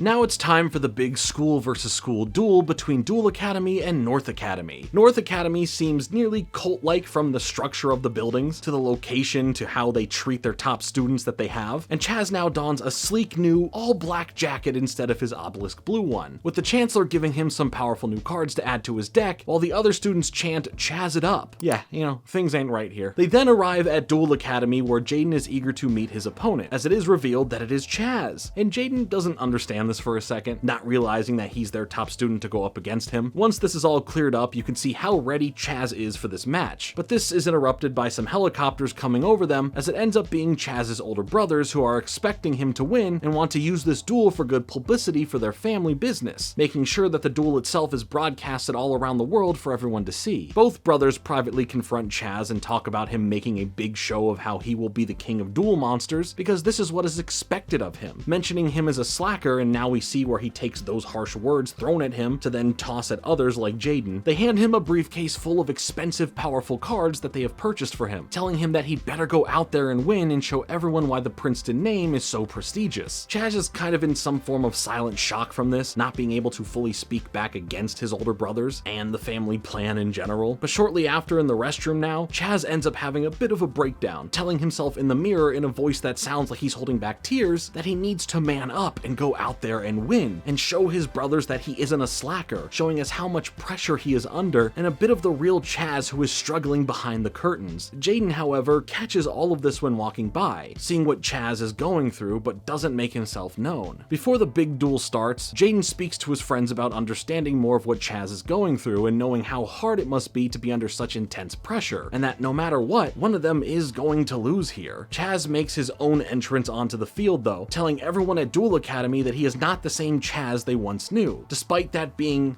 only like a little over 10 episodes ago again or something since he left. But he has everyone who came from North Academy chanting Chazz it up to make a show of force for who he is and that his name carries weight in the world of dueling. As the duel gets going, Chazz eventually summons Armed Dragon level 3, making Chancellor Shepard realize that the Chancellor from North Academy gave him that card, instantly worrying him. There is a bit of a bet on the line between both schools, one that we will get to later, that does involve both of the Chancellors here, but you can see that Chancellor Foster from North Academy isn't playing around and doesn't want to lose like last year, no matter what the cost may be now. Jaden's excited as usual to see what Chazz is setting up, with the crowd getting worried as Armed Dragon now becomes level 5, and Chazz seems to be pretty stacked and prepared with cards to break through Jaden's life points, nearly devastating his life points in one go. Jaden doesn't give up though, as he's having a great time here, only enjoying it more and more the tougher the battle gets. Chazz keeps Jaden on the ropes, forcing him to defuse his elemental hero Tempest, as then Chazz has his Armed Dragon go up to level 7 now, with Chazz's brothers realizing that this card wasn't in that briefcase they gave to him, which confuses them. Chazz has entered into an ultra serious attitude, but Jaden ends up just bouncing around and shaking with excitement over such a fun battle and such a cool card that he wants to trade something for, which only makes Chazz more angry, causing him to exclaim that nothing will stop him from being the best, and to do so it takes discipline, telling Jaden that his stupid jokes and carefree attitude are his own downfall, and that he'll never be the greatest because of it. Jaden keeps playing it cool, not taking any of it to heart or being all that serious, continuing on in the duel with all the faith in himself one can have, just telling Chazz to chill. Thanks to Armed Dragon's special ability here, Chazz is able to wipe any of his opponent's monsters off of the field if they have equal or less attack points, leaving Jaden completely open to Armed Dragon's massive amount of attack points. Thanks to Jaden's Rottweiler's ability, he gets to add Polymerization and Elemental Hero Bracinatrix to his hand from the graveyard, with Chazz coming at him with the full power of Armed Dragon level 7. Jaden ends up protecting himself thanks to his face down card Hero Spirit, sparing his life points from being attacked for now. Jaden then draws his Winged Karibo, hoping this can help him out in the bind, but once summoned, Yellow Ojama comes out to speak with Chazz, to which Winged Karibo points out to Jaden that Chazz has his own dual spirit much like he does, because now this is just a normal thing that some people can have, and the only ones who have it can see it and see the others who do as well. Welcome to the Yu-Gi-Oh anime.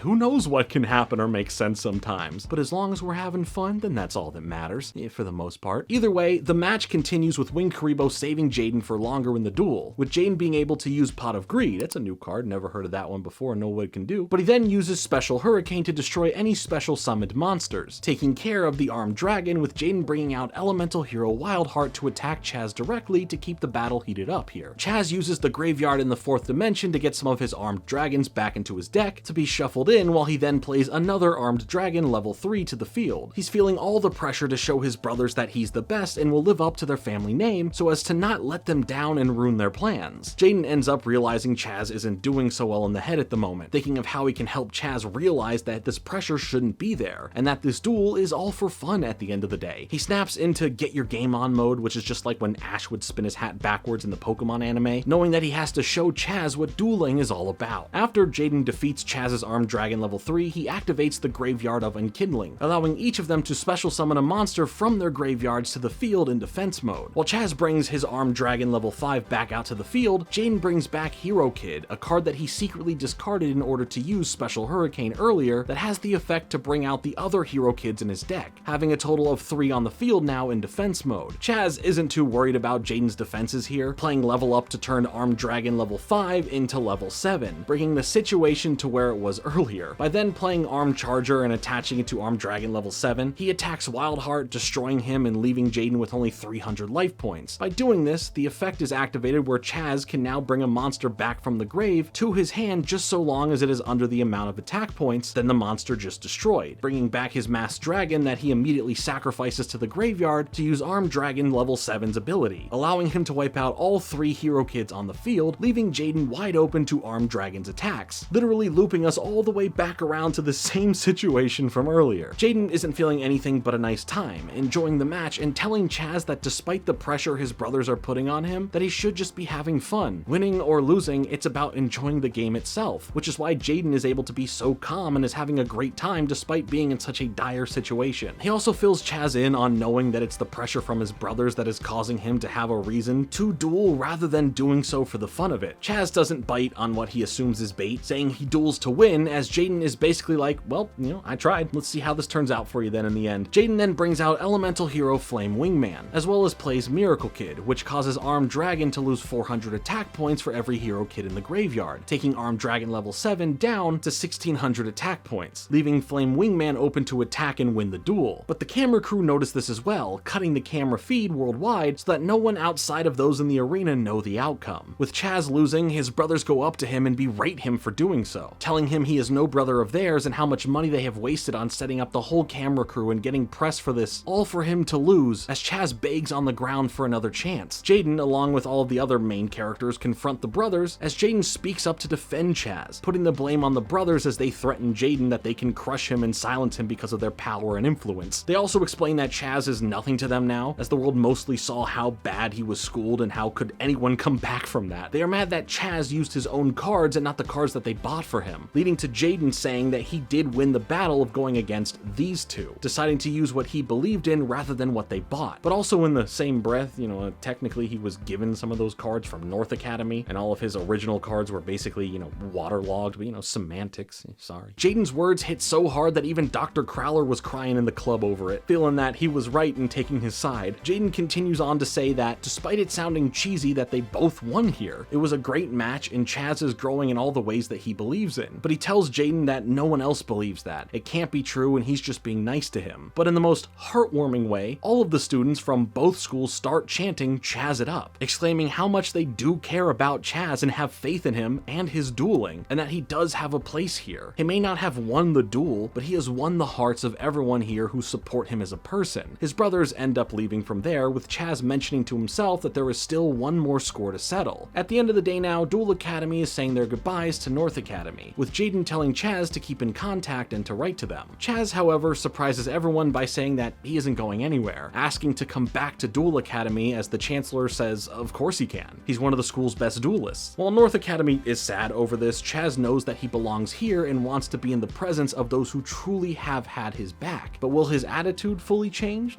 I guess we'll find out. We also get to find out about the side bet that both Chancellors had, and that was getting a kiss on the cheek from the most beautiful woman on the island, Miss Duel Academy, who turns out to be Miss Dorothy, aka the card shop owner. I just love that before they show off who it is, Jaden and Cyrus run up to the stage as Jaden says, "Sounds hot," while Cyrus asks Jaden to be his wingman. Okay Cyrus, we see you. Anyway, the Chancellor also tells Chazz that since he's technically new to the school again, he will now be a Slifer Red, freaking him out and demanding that he have his own room, as everyone gives him a big welcome to Slifer Red, spelling out Slifer, as even though he's complaining about it all, he ends up posing with them, which is odd but funny. I blame it on translations. Heading back into the shadow game side of things, Cyrus wakes up in the middle of the night to accidentally find that Professor Banner is on the computer speaking with someone who tells him Jaden must be tested, and that there are plans to bury students alive, which is weird. The teacher doesn't notice Cyrus, but we do see that his cat Pharaoh takes notice of him. Is that important for something in the future? Maybe, maybe not. Conveniently though, the next day in class, Professor Banner tells his students about a special field trip to another part of the island that has some old ruins on it, with the trip ending up only consisting of Jaden Jaden, Cyrus, Chumlee, and Alexis who are going with the teacher. While Alexis is there because the ruins have ties into the Shadow Games apparently and wants to find out more information regarding her brother, Cyrus is worried that something bad is being planned for them and specifically Jaden, trying to warn him, but Jaden doesn't really give it any attention. And after a long journey across the island with lots of complaints from Chumlee, Pharaoh ends up stepping on some special rune hidden in the ground that activates weird glowing beams out of the ground as the sky begins to start distorting around them. Everyone tries to take shelter from what is going on while Jaden tries to lead this weird anomaly away from the area as if it were somehow established that this colorful storm was sentient and would follow him, but okay. After this, we find Jaden passed out, only waking up to find the ruins how they once were. Not so much ruins, back intact, with Winged Kuriboh out and hanging out with him. Jaden just thinks he's dreaming, especially since he can actually feel Kuriboh here, showing that he's not just a spirit. This is all interrupted by a mysterious woman who tells Jaden that he can't be here, that this is sacred ground, and that he is in danger as some guards walk by. The lady tries to hide Jaden, explaining that the others like him were already captured by the Gravekeeper, with Jaden demanding to be taken to who is in charge so he can get to them to let his friends and teacher go free. She's very much trying to help while at the same time warn him from what's going on, and his attitude here just made me laugh out loud, especially when she's all like, "You'll wait right here," and then he's all like, "No, I won't," as an immediate response. You gotta love Jaden sometimes. The blatant pushback, no matter what is said, is great. We do see in a wide shot that the ruins, no longer being ruins, are on top of a floating piece of land, and our main characters aren't in Kansas anymore. I mean, Duel Academy anymore. Jaden already made the Wizard of Oz reference, who cares? After Jaden ends up waiting for a while, he ends up hearing his friends as he looks out of the room window to see them all struggling to get free as they are all wrapped up and being trapped inside of coffins. While seeing this, Jaden is then cornered by a group of guards with spears, along with the Gravekeeper's chief who offers Jaden a challenge, which of course is a duel, where if Jaden wins, he and his friends will be let free, and if he loses, they will all be buried alive. How fun. As the battle goes heavily in the favor of the chief, Jaden realizes that this is a serious duel with his and his friends' lives on the line. It's not just a regular duel, causing him to take it a bit more serious as he fights back pretty well, with the duel getting more deadly, with every life point ticking down how long his friends have until being completely sealed in their coffins. If Jaden doesn't get his game on, he and his friends will all be long gone. Hey, his words, not mine, okay? With the duel continuing on, Jaden ends up getting his Winged Kuriboh out into the game, using Transcendent Wings to have Winged Kuriboh level 10 enter on out, but the chief here ends up using Gravekeeper's Watcher to negate the effects of Transcendent Wings to keep Winged Kuriboh as he is, being able to then destroy him from the field. Jaden starts getting more heated with his strategies getting stopped at every turn, but the chief's strategies keep getting more and more powerful, lining him up with lots of cards in play as well as Jaden's life points heavily reduced, leaving him with only 500. Luckily, before any finishing blows take place, Jaden uses emergency provisions, letting him sacrifice some face-down cards to gain 2,000 life points to save him for a bit longer, as after being attacked, he immediately loses 1,000 of it. But he's not done yet, letting himself get attacked more only to use Draining Shield, stopping the attack and gaining the monster's attack points as life points, bringing him all the way back up to 3,900, which is then immediately cut back down to 1,900 after being attacked by the next creature, and then down to 600 after the one after that. Jaden's playing a heavily defensive game at this point, using everything he can to stay in the game with fluctuating life points. With his friends near fully buried, Jaden ends up just laughing from having a great time in the duel, confusing his opponent here like he usually does when laughing at the face of seemingly losing, but it's because he's confident that he's only about a turn away from winning. While the chief warns him of what he has coming next as well, Jaden really doesn't break a sweat. The chief then uses Royal Tribute, forcing both of them to get rid of all their monsters in their hands and put them in the graveyard, leaving Jaden with nothing he can do at the moment. Of course, he needs to draw the perfect card, putting Elemental Hero Blade Edge into his hand, and in order to summon it, he uses the power of a new Elemental Hero, Elemental Hero Necroshade, who was just sent to the grave, which allows him to summon Blade Edge with no sacrifices, and then uses him to win the game. As the chief falls to the ground, Jaden runs over to check and see if he's alright before being stopped by the guards, but the chief recognizes just how tough of a duelist Jaden is, as Jaden even admits to wanting to duel again sometime, which surprises no one aside from the chief, as no one would ever have enjoyed playing such a shadow game like this. But Jaden's a weird little fella who really, and I mean really, loves to duel. The chief admits that aside from Jaden, only one other has ever passed this trial, as he reaches for a special medallion around his neck to give to Jaden as a reward. The medallion, however, is only half of the full item, with the other winner from this holding the other half that we get teased for Jaden to have to face one day in the future, and maybe not far into the future. With the chief recognizing Jaden's abilities here and the girl from earlier clearly being this masked girl next to him now, Jaden's friends and teacher are released safely. Once freed, Professor Banner makes himself himself looks suspicious by mentioning what Jaden went through as a test as he awkwardly tries to play it off. Don't worry, you're still weird, we're onto you. Disregarding this though, the chief wants to send them all back to their proper dimension, explaining how to get back at the gates of where they originally entered, with the three suns in the sky needing to merge back into one to let them pass back home. Before this though, a bunch of other guards end up defying the chief's ruling, trying to capture and punish Jaden and the others, but the woman from earlier reveals herself, as if we didn't know it was her, and defends them all, telling Jaden to find the person with the other half back in their dimension and to give them a message saying that Yasmin hasn't forgotten about him and that she's still in this world and believes they will see each other again, building up some more mystery as to who holds the other piece of this medallion, who is Yasmin in relation to all of this, as well as Professor Banner's relation to all of this. For now, Winged Karibo ends up leading everyone to the gate as the suns begin to merge, sending them back to their dimension, waking back up where they were when this all started. As we continue things forward into the next episode of the series, the biggest difference here is that we get a subtitle for the series, signifying a new arc or just a way to sell the show further as the story progresses. Now dubbed Yu-Gi-Oh! GX Rise of the Sacred Beasts. We enter in on some new plot points being plotted. Somewhere in a dark cave, we see the silhouettes of a bunch of masked figures with glowing red eyes, with added voiceover from some leader of the group saying that their enemies have been tested and that their allies are in place, with a special hour that they've been waiting for creeping up, allowing them to begin making their moves of covering the world in shadow, leading to someone going by the name of Nightshroud stepping up to be the first to lead them to battle, as he states the Academy Island's prize will be theirs. Oh, and to make things more interesting about this character, you can immediately notice that around his neck seems to be the other half of the medallion, so that can only mean good things, right? As a massive storm is over the island, Chancellor Shepard looks out of his window, noticing Nightshroud hand gliding into the area into a fiery display to signify the beginning of something, with Shepard immediately knowing what's happening, claiming he's been anticipating this upcoming battle, or war, or fight, or whatever the heck is about to happen.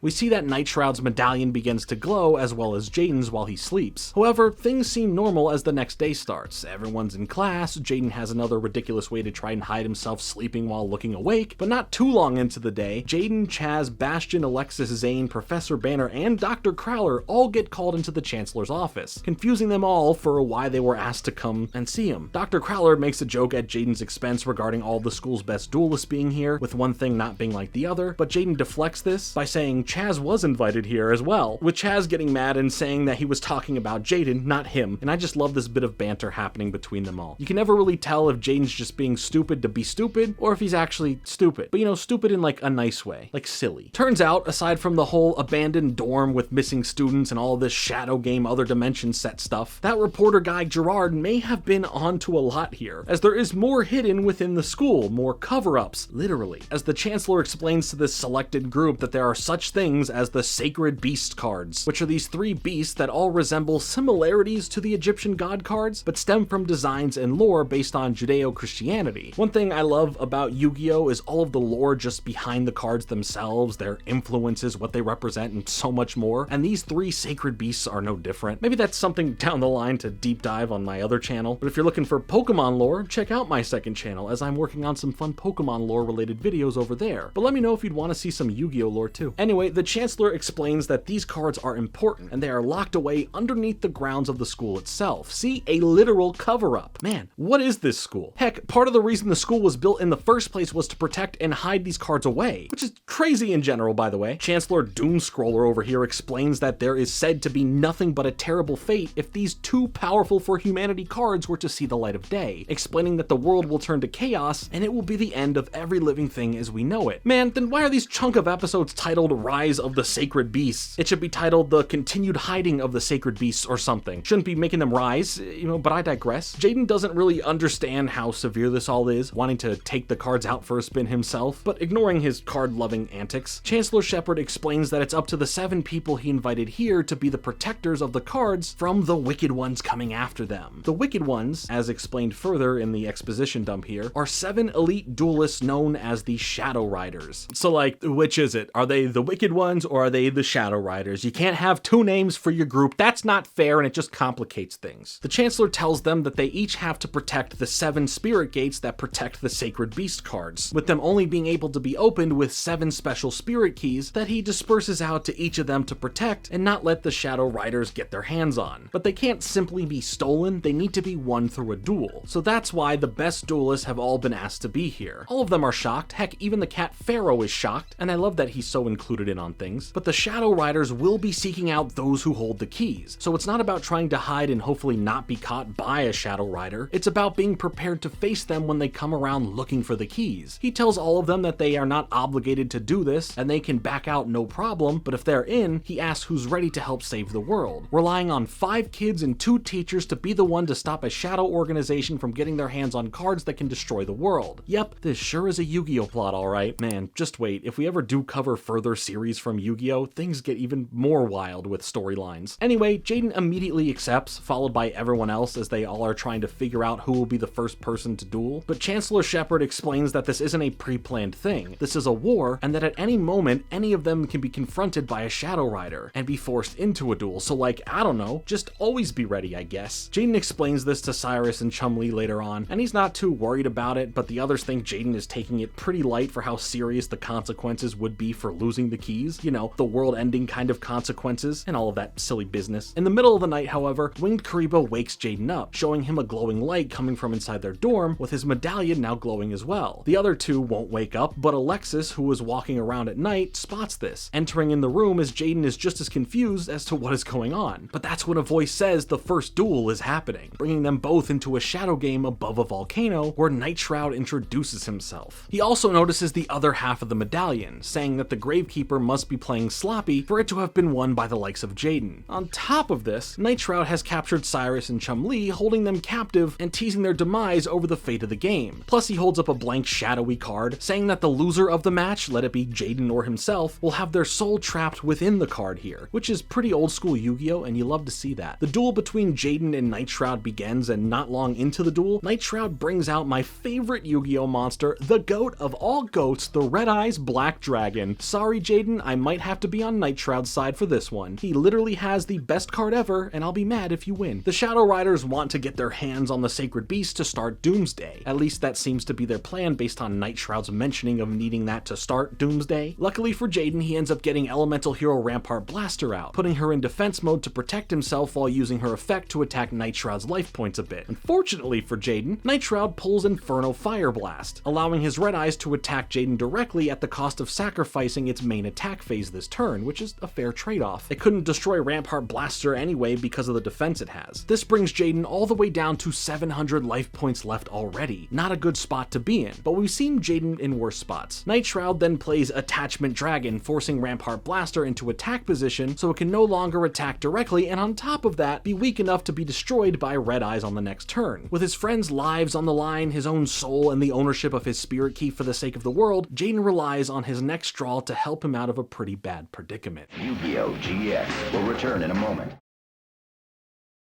Yu-Gi-Oh! GX now continues. With the duel heating up, partly by an intense duel in general, partly by the volcano that they're on top of, Jaden is able to break through Attachment Dragon by using Diffusion, and is then able to combo a few cards together to end up bringing out Elemental Hero Sparkman so that he can fuse him with Elemental Hero Clayman to have Elemental Hero Thunder Giant come out, having an equal attack power to Red Eyes, leaving them to destroy one another so that his Brasinatrix can attack directly. I mean, you know, this is a good play, nice job Jaden, but why'd you have to do my boy Red Eyes like that? That's messed up, man. Not cool. Nightshroud ends up putting Mirage Dragon on the field, with Jaden then getting together all the elemental heroes needed to bring out the Tri-Fusion creature Elemental Hero Tempest, putting him in a solid position, destroying Mirage Dragon and bringing Nightshroud down to 600 life points. He's not worried though, saying it's not about life points, it's about the cards you hold, summoning to the field Red Eyes Black Chick, using it as a proper support to sacrifice itself through its special effect to bring out another Red Eyes Black Dragon. Yes, we love to see it. Now, even on top of this, Red Eyes Black Dragon isn't the big baddie on the team here for Nightshroud, showing off more supports created around Red Eyes. He sacrifices him as well to then bring out Red Eyes Darkness Dragon, who already has a high amount of attack points, but for all of the previous dragons now in the graveyard, Red Eyes Darkness Dragon gains 300 per, bringing its attack to 4,500. Jaden saves himself from losing here by having Negate Attack stop Red Eyes Darkness Dragon, and now in his bot time, we take a moment to see all of the other Spirit Key holders having their keys have reactions to what is going on, with Chazz having to deal with Ojama Yellow getting his groove on to the vibrations of it and just being an annoyance to Chazz. We also get to see Chancellor Shepard alone in his office contemplating his actions, thinking of if it was wrong to involve the students in such a dangerous situation, or if putting it all in their hands was the only right decision to make for the sake of the world. With the duel continuing, Jaden's Rottweiler is summoned, but quickly destroyed by Night Shroud's Spear Dragon, causing both monsters' effects to happen. Jaden gets to get some cards from his graveyard like Elemental Hero Wildheart and Polymerization, while Jaden takes damage from Spear Dragon's ability, but then that monster is switched to defense mode where it has 0 defense points. Night Shroud then eventually has a chance to destroy Elemental Hero Tempest with Red Eye's Darkness Dragon. The power of the Shadow Games is getting to Jaden, sending him cooked straight to the floor with Alexis and his friends worried over him. But Alexis has seen enough and wants the duel to be over for the sake of all their lives aside from hers. She tells Night Shroud that she has a key too, and will let it go to him as well as let her soul be captured if it means Jaden and the others are set free. Night Shroud is more taken aback by something else though, seemingly recognizing Alexis, but before we find out more, Jaden butts back in. He tells Alexis to stand down as he gets back up and says he is going to win this. So was Alexis legit putting her soul and fate of the world out on the line to save Jaden? Okay, and the others, but mostly Jaden here? Man, she really has it bad for him, huh? It's all good though, we move on, the fight continues, and Jaden brings out Elemental Hero Wildheart as well as he plays Wild Halve, which halves the original attack points of Red Eye's Darkness Dragon, still leaving it at a massive 3,300 attack points, and by doing this, it has created a token copy of the Red Eyes with 3,300 attack points as well, giving him 2 still really powerful cards on the field instead of 1 really powerful monster on the field.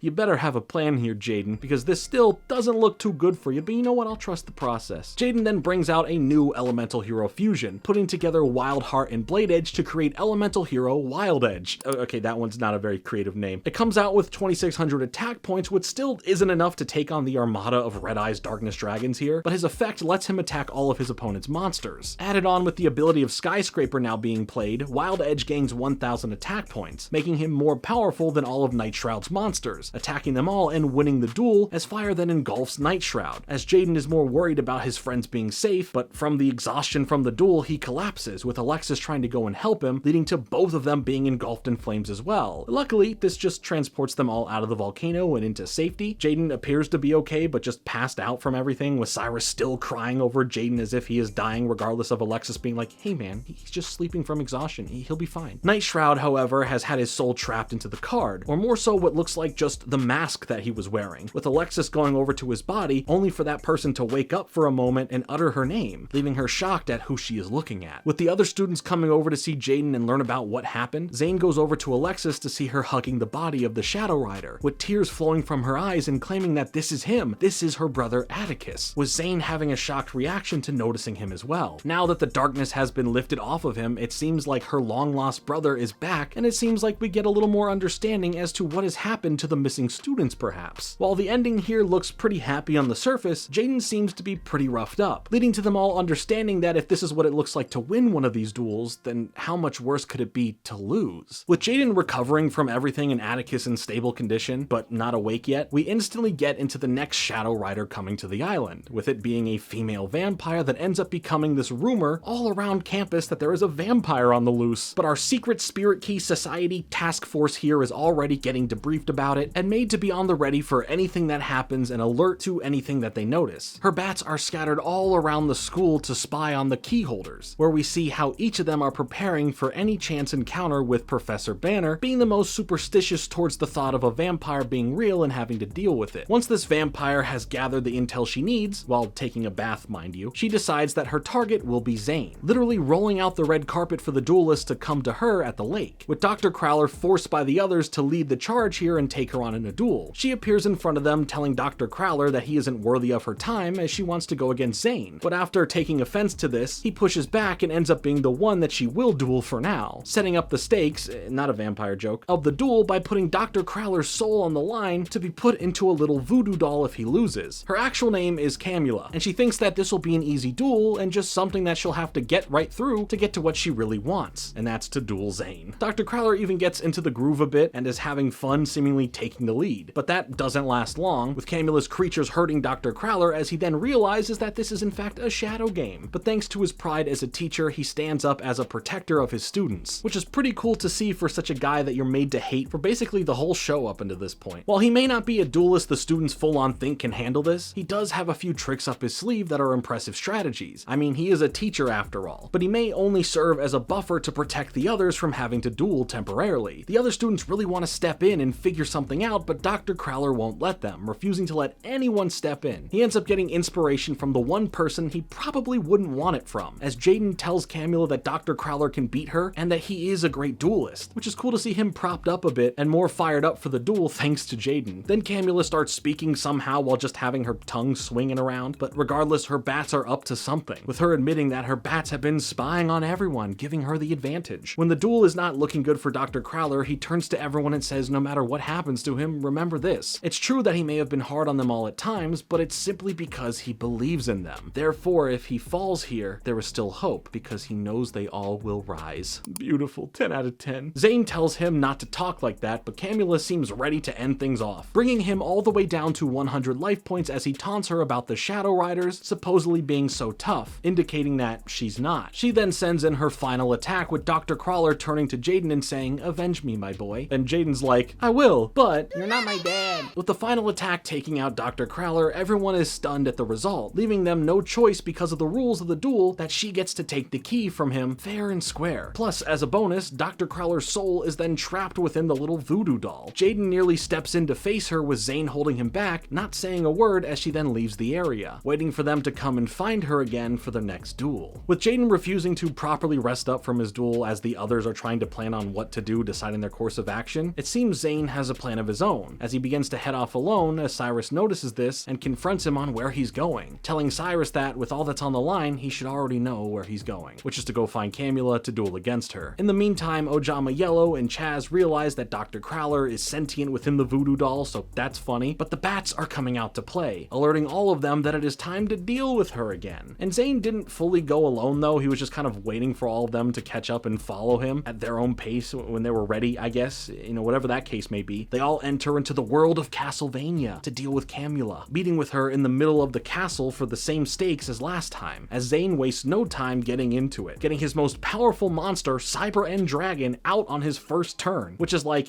what the heck, that's insane. Some even may say insane. I of course would never say that, only Jordan Cringe would, and that's disgusting to think about. However, he did use Power Bond, so his card has 8,000 attack points, but if the duel isn't won, right here and now, Zane will instantly lose thanks to how that card can backfire on you. She, however, uses Red Ghost Moon, taking that 8,000 attack power and adding it to her life points, bringing her to a massive 12,000 life points. But thanks to Zane having a backup plan, he uses Diffusion, turning his Cyber End Dragon back into 3 Cyber Dragons, negating Camela's card and bringing her life points back down, and negating Power Bond, saving Zane from instantly losing the battle. There seemed to be a plan either way things went, and that's why he's Zane, aka the best duelist in the school. As the duel goes on and we see Camela use her best cards like Vampire Genesis and Zane use more and more Cyber Dragon support cards like Cyber Barrier Dragon and Cyber Laser Dragon, Zane seemingly takes a lead until Camela really starts putting up one heck of a fight, putting Zane to the test more than he expected. As she takes it up a notch, she ends up playing Illusion Gate, destroying all monsters on the field as she splits into 2 versions of herself, explaining further that the rules are getting a bit darker now, requiring the sacrifice of a soul to the sacred beasts in order for her to summon any monster that had been used in the duel up to this point. She then targets Zane where it might hurt the most, right in the family feelings, as she grabs Cyrus to use his soul as sacrifice to bring out Cyber End Dragon to her side of the field. She also tells him that whatever he does to the Cyber End Dragon, he's effectively doing the same to Cyrus's soul, as they are now one and the same. Put in this conundrum, he does have a winning strategy planned out, having Call of the Haunted played face down and knowing that he can get Cyber Barrier Dragon back out to win, but at the cost of losing his brother's soul, which would in turn make it so that they don't lose any more spirit keys and the world is kept a bit safer for the time being. He makes note to himself that the choice is clear, knowing what he must do. Cyrus then pleads to Zane that he must sacrifice him, that it wouldn't be worth it to save him, and he can then be remembered for something other than being Zane Truesdale's younger brother, and technically go out as a hero that helped play a part in saving the world, with teardrops falling from his eyes as he is accepting his own fate. The two of them have a moment together again, just like when Cyrus was in the duel against the Paradox brothers, where Zane admitted to Cyrus that while he once said he didn't belong here, that he has been proven wrong and believes he does belong here, also telling Cyrus that he loves him and saying to never forget that, as he says see you later. Now back in the match, Zane officially stands down, shocking everyone with his decision as Camela uses Cyber End Dragon to finish Zane off. After he is turned into a voodoo doll as well, she keeps this one, unlike the Dr. Crowler one, as she then vanishes along with having 2 keys on her now. Aside from the heartbreak that Cyrus and the others are feeling, what are they to do if their best duelist in the school couldn't beat her? Well, he could've, he just couldn't sacrifice his own brother's soul to do so. Jaden, despite not being fully healed yet, screams out into the night saying that no matter what, he is going to take her down and enough is enough, leaving us with our first 3-part episode saga in the series, with part 1 and 2 ending in pretty devastating ways. 2 main characters turned into voodoo dolls, 2 spirit keys acquired, and a 3rd match for Camela to face in the way. With 2 of the 7 gates holding back the sacred beast now unlocked, the Chancellor receives a call from a mysterious figure that seems to be in a special liquid tank similar to a Bacta tank from Star Wars or the special pod Mewtwo was born in. He tells Chancellor Shepard to just give up, but he won't. He has faith in his students and teachers to stand up against the vampire and the rest of the Shadow Riders coming after that, and whoever this mysterious guy is. Atticus also finally starts waking up, but in the meantime, the others are trying to figure out what to do as Jaden does still need his rest and isn't in the best shape to go and handle Camela. They plead with Professor Banner to do this duel, but he's having a hard time finding the confidence to handle this situation as he's pretty scared and superstitious when it comes to vampires. It's all good though, as Alexis arrives with Jaden, who is looking a lot better now, and is now wearing both halves of the medallion, as Alexis takes us back to what feels like a second ago to see what happened after Atticus woke up. Atticus explains to Alexis that Camela has a shadow charm that allows her to steal souls, which made the last duel specifically impossible for Zane to go through with winning, but apparently she can be stopped from doing this with another charm, that being the medallion here, which will allow them to just be able to defeat her in a regular duel and not have to worry about any dirty soul-stealing tactics getting in their way again. Jaden leads the charge into the castle to face her, wasting no time getting Elemental Hero Tempest out instantly as she tries to use Illusion Gate again. But when she tries to sacrifice a soul for this to work, with her also threatening to just take everyone else's soul at once, Jaden's medallion pieces click together, sending out a shock force that stops Camela from doing anything soul-related. She, however, still wants to use that card, offering her own soul in exchange for wiping out Elemental Hero Tempest from the field, as well as putting him on her side now. With her soul on the line, however, she won't be holding back anything, attacking Jaden with everything she's got. But despite being pretty hurt from all of that, Jaden plays his trap card Crossheart, bringing back Tempest to his side of the field, making her Illusion Gate strategy with her soul on the line a bit of a waste. Luckily, she has Pot of Greed.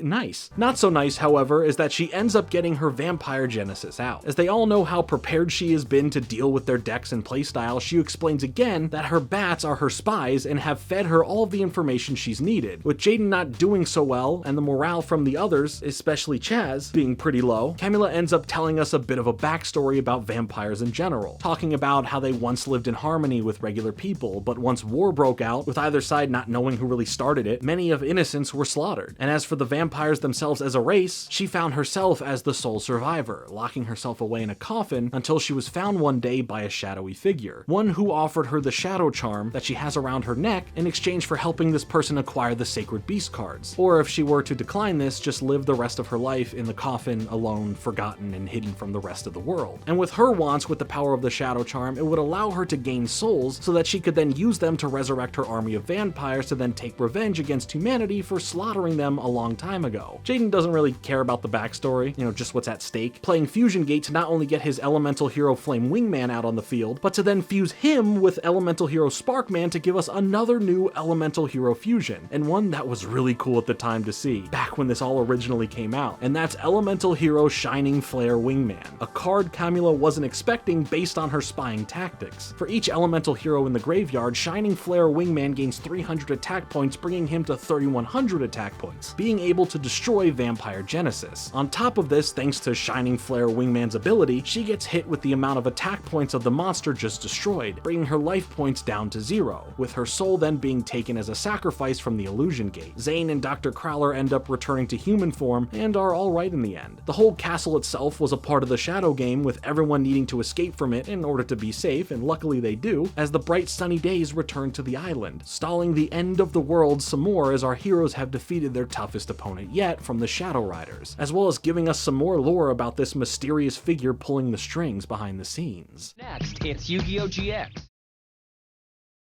You're watching Yu-Gi-Oh! GX.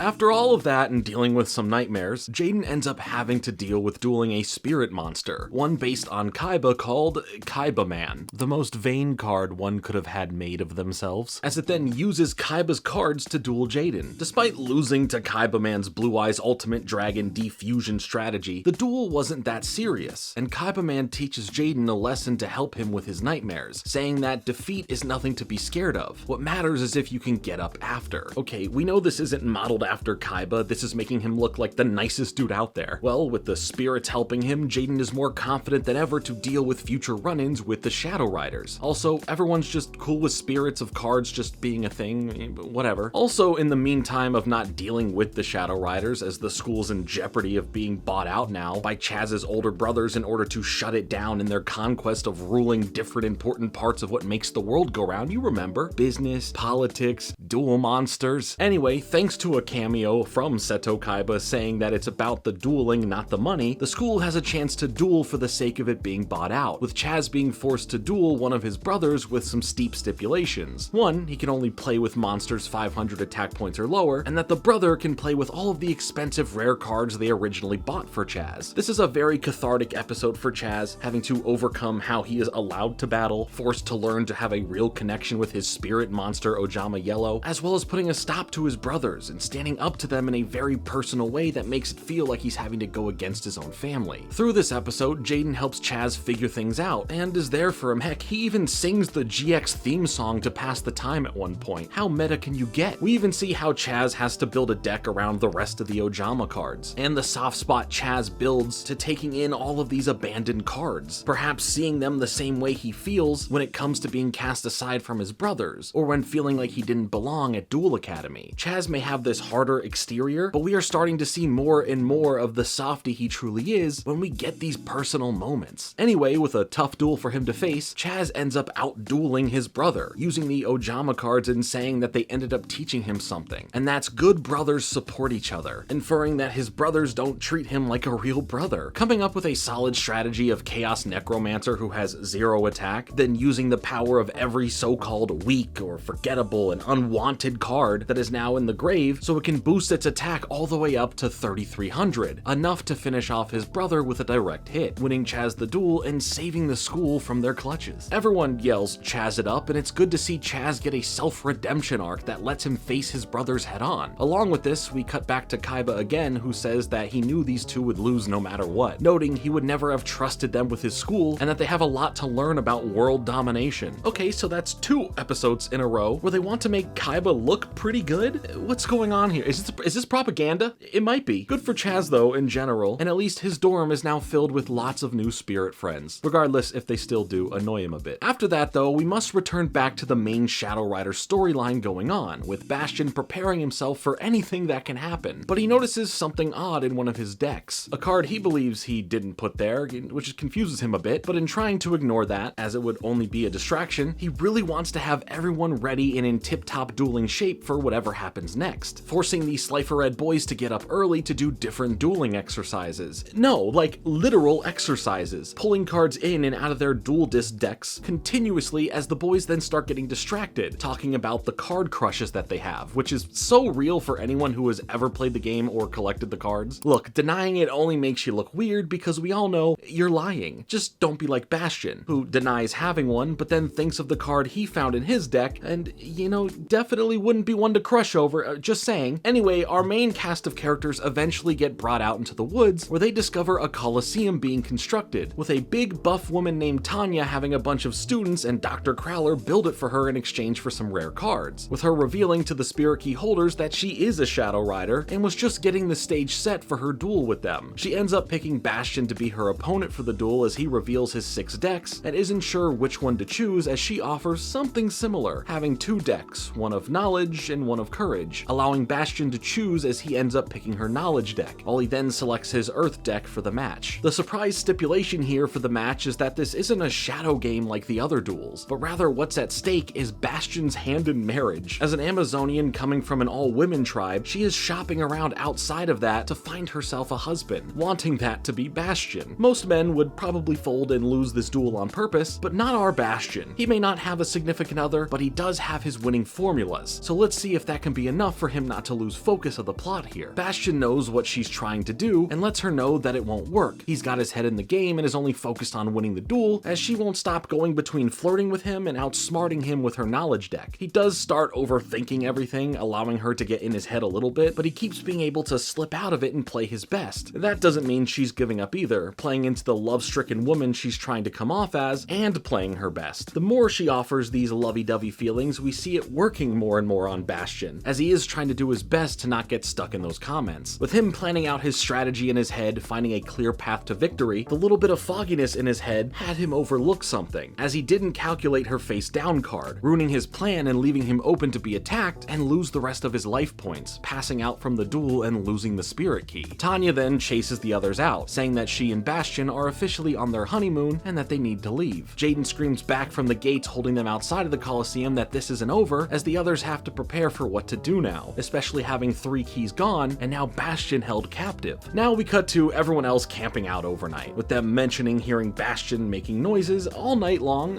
assuming that they have been dueling in there, and you know, I don't think that's quite it. Either way, Bastion ends up being let outside, saying that she dumped him because he's not a worthy enough opponent to keep up with her, cutting to some flashbacks of them dueling all night. You know, okay, I stand corrected. They were just dueling. Whatever spell of love that infested Bastion sets up a bit of a problem for him, as he feels heartbroken and is completely not the Bastion we all know him to be. Especially when it comes to dueling, he would never be such an easy opponent for anyone. Something must be up here, right? He feels like a shell of a man, now having lost the plot of why dueling matters if he can't do so with Tanya. While he is willing to give up trying to help save the world over this, Jaden tells him simply to just pursue her for a rematch and prove that he is this duelist that he believes he needs to be for her. As Jaden is up in the middle of the night planning out his strategies to help Bastion, he ends up showing up to get him to go after her now, taking Jaden out into the middle of the night to find and face her, along with the rest of, well, the entire main cast who are just up and ready to go for some reason. After finding her, she declines having a rematch with Bastion, claiming she only wants to duel Jaden or there is no more dueling between them, to which of course he agrees and says he's doing this for Bastion. The same things are at stake. Jaden could be trapped as her husband if he loses. Jaden might be the perfect person to duel her because he loves dueling so much, how could he ever be persuaded by her flirtatious ways and fall under her spell? This battle's pretty weird in its own right though. Their spirits end up punching each other and she's impressed by his punches. In fact, she really starts enjoying how good of a duelist Jaden is, not holding back on hitting her with some powerful shots. Bastion doesn't see that Tanya is truly over him and isn't seeing it as her being into Jaden a bit from his skills in battle, you know, love-stricken delusions, all that stuff. After dealing blows back and forth for a bit, Jaden ends up having his Clayman take out her Amazoness Tiger, thanks to his face-down Clay charge card, leaving her with 100 life points as he only has 200 himself. Chazz is making jokes about this girl being Jaden's type, but Alexis speaks up and is all like, as if this girl would never be his type. Dumb Chazz, stupid idiot Chazz, you don't know anything, you big dummy Chazz. Okay, I added a bit of that there, but it's basically what she meant. The duel comes down to the final blow, as they each hit each other directly in the face, resulting in her life points hitting 0 while Jaden still has 100 remaining. Dr. Crowler was so impressed by the duel, he says he's never seen 2 people duel with more passion and heart than Tanya and Jaden just did. Wow, who would have thought Dr. Crowler would actually be a bit of a Jaden Yuki supporter, especially this early on in the series. You love to see it. Then she turns into a tiger herself, shocking everyone as she says goodbye to Bastion before leaving. She also leaves behind a special shadow claw that was used to keep her in human form. So yeah, I guess Bastion was just really in love with a tiger at the end of the day, and from this point on he'll just snap out of this love trance that he was in. Sure, okay, whatever, it is what it is, the day is saved or something. I guess there was no magic or spell, he was just really in love with her. Maybe he just needs to get out more and stop working with formulas all day, but to each their own. Continuing on, we end up hearing about this other secret bad guy group called the Dark Scorpions, and they are up to something. Well then, we also see this mysterious new character with a shadow item over his right eye heading to Duel Academy. While we meet up with the main characters, we see that Alexis is checking in on her brother, reporting to the others that his recovery is going as well as it can, but his memories aren't coming back fully, so they can't really understand what happened to him. But then we get introduced to that guy we saw on the boat. He's Detective Zalug, and he's apparently here to help somehow in being law enforcement to aid in making sure the remaining spirit keys aren't taken and the whole end of the world thing doesn't start. And also, more distracting than anything is that he talks like Christopher Walken. You may think that's where it's safest, but it's not. Again, the voices, you love them. He suggests that the keys aren't safe around their neck, necks, but rather hidden away so the Shadow Riders can't find who has them, which kind of goes against what felt like the whole reason for handing them out to different people to be ready with in the first place, having them on so there would have to be a duel in order to have them be taken or not. But okay, we'll go along with it. They start hiding their keys in their rooms as the detective makes it seem that others are watching and are suspicious. Even the Slifer Red boys' neighbor, who always mistakes their room as his, where Chum-Li then says that that kid is a bit slow, but that's why he loves dueling him. So yeah, there's that. However, after all of this is done, in the middle of the night, all of the keys end up getting stolen, and everyone gets put on high alert. The detective then brings in all of these so-called shady people from earlier as suspects. Chazz, however, thinks that something more than this is up and starts taking things into his own hands, weeding out everyone in the room, as they are everyone who would have known about the keys and where they would have been hidden. He doesn't want to play games. The fate of the world is at stake here. And man, you woke him up out of his sleep. Everyone has their own experiences noticing and finding some bits of evidence to point to who could have done this, but nothing to tangibly prove in that moment. But Chazz kind of figured things out already, as if all of these people weren't obvious enough about it, pointing at all of the suspects brought in and directly accusing them as the ones who did it. Shocking, I know. But what no one else knew is that he set his Ojama cards to be with the keys as a bit of a trap so that they can report back to him once he goes and collects them to hear what their spirit forms saw. While the suspects can't see or hear them, Chazz sure can, as he says that it was all of them who are responsible for the keys being stolen. The detective dude then corrects Chazz by saying that it was him too, revealing to everyone that all of them are secretly the Dark Scorpions.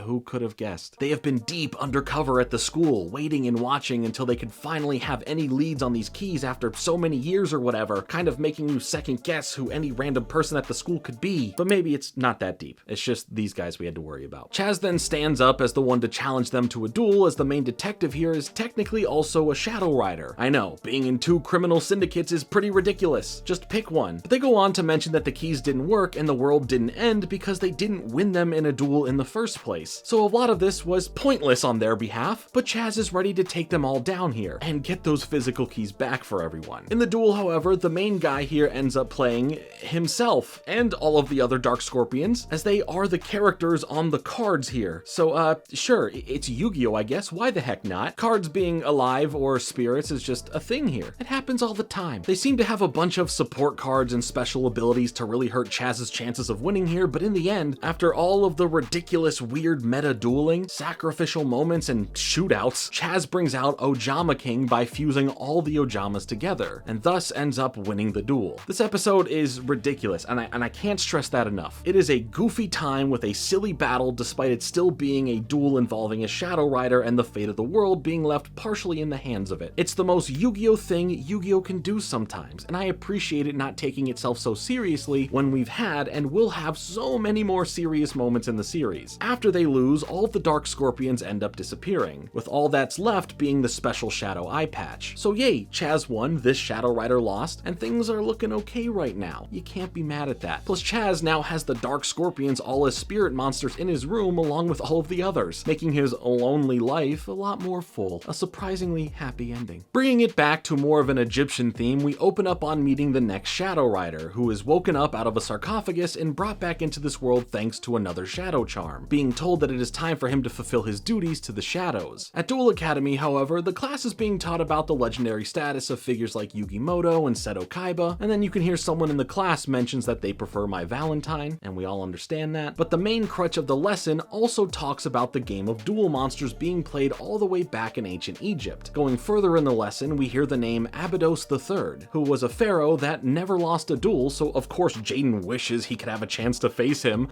Oh, the foreshadowing. Anyway, Jaden, Chazz, and Cyrus all get in a bit of trouble for talking and arguing a bit in class, ending up with detention. Alexis later on ends up meeting with Zane. Funny enough, in Zane's secret spot that we found him in way earlier when looking for him, which is on the support beam of a bridge close to the water. She's expressing her feelings regarding her brother not fully having his memories back, and it's nice to see Zane try and comfort her, telling her that right now, in this moment, she is safe. But then she's not, as out of nowhere, a bunch of mummies burst out of the ground through the support beam, and as Jaden, Chazz, and Cyrus are all leaving detention, they end up hearing this when walking back to their dorm, but then they are also quickly surrounded by mummies too, as a mysterious voice demands the spirit key from Jaden. Then, nearly as golden and as bright as Ra, a ship comes down from the clouds, leading to everyone waking up inside of it to meet the same person they were just learning about in class today, Abidos the Third. That's convenient. Professor Banner even passes out overseeing doing this. Jaden, on the other hand, is already bursting at the seams to get into a duel with this pharaoh, allowing his cocky attitude and nature to throw off the pharaoh and his guards because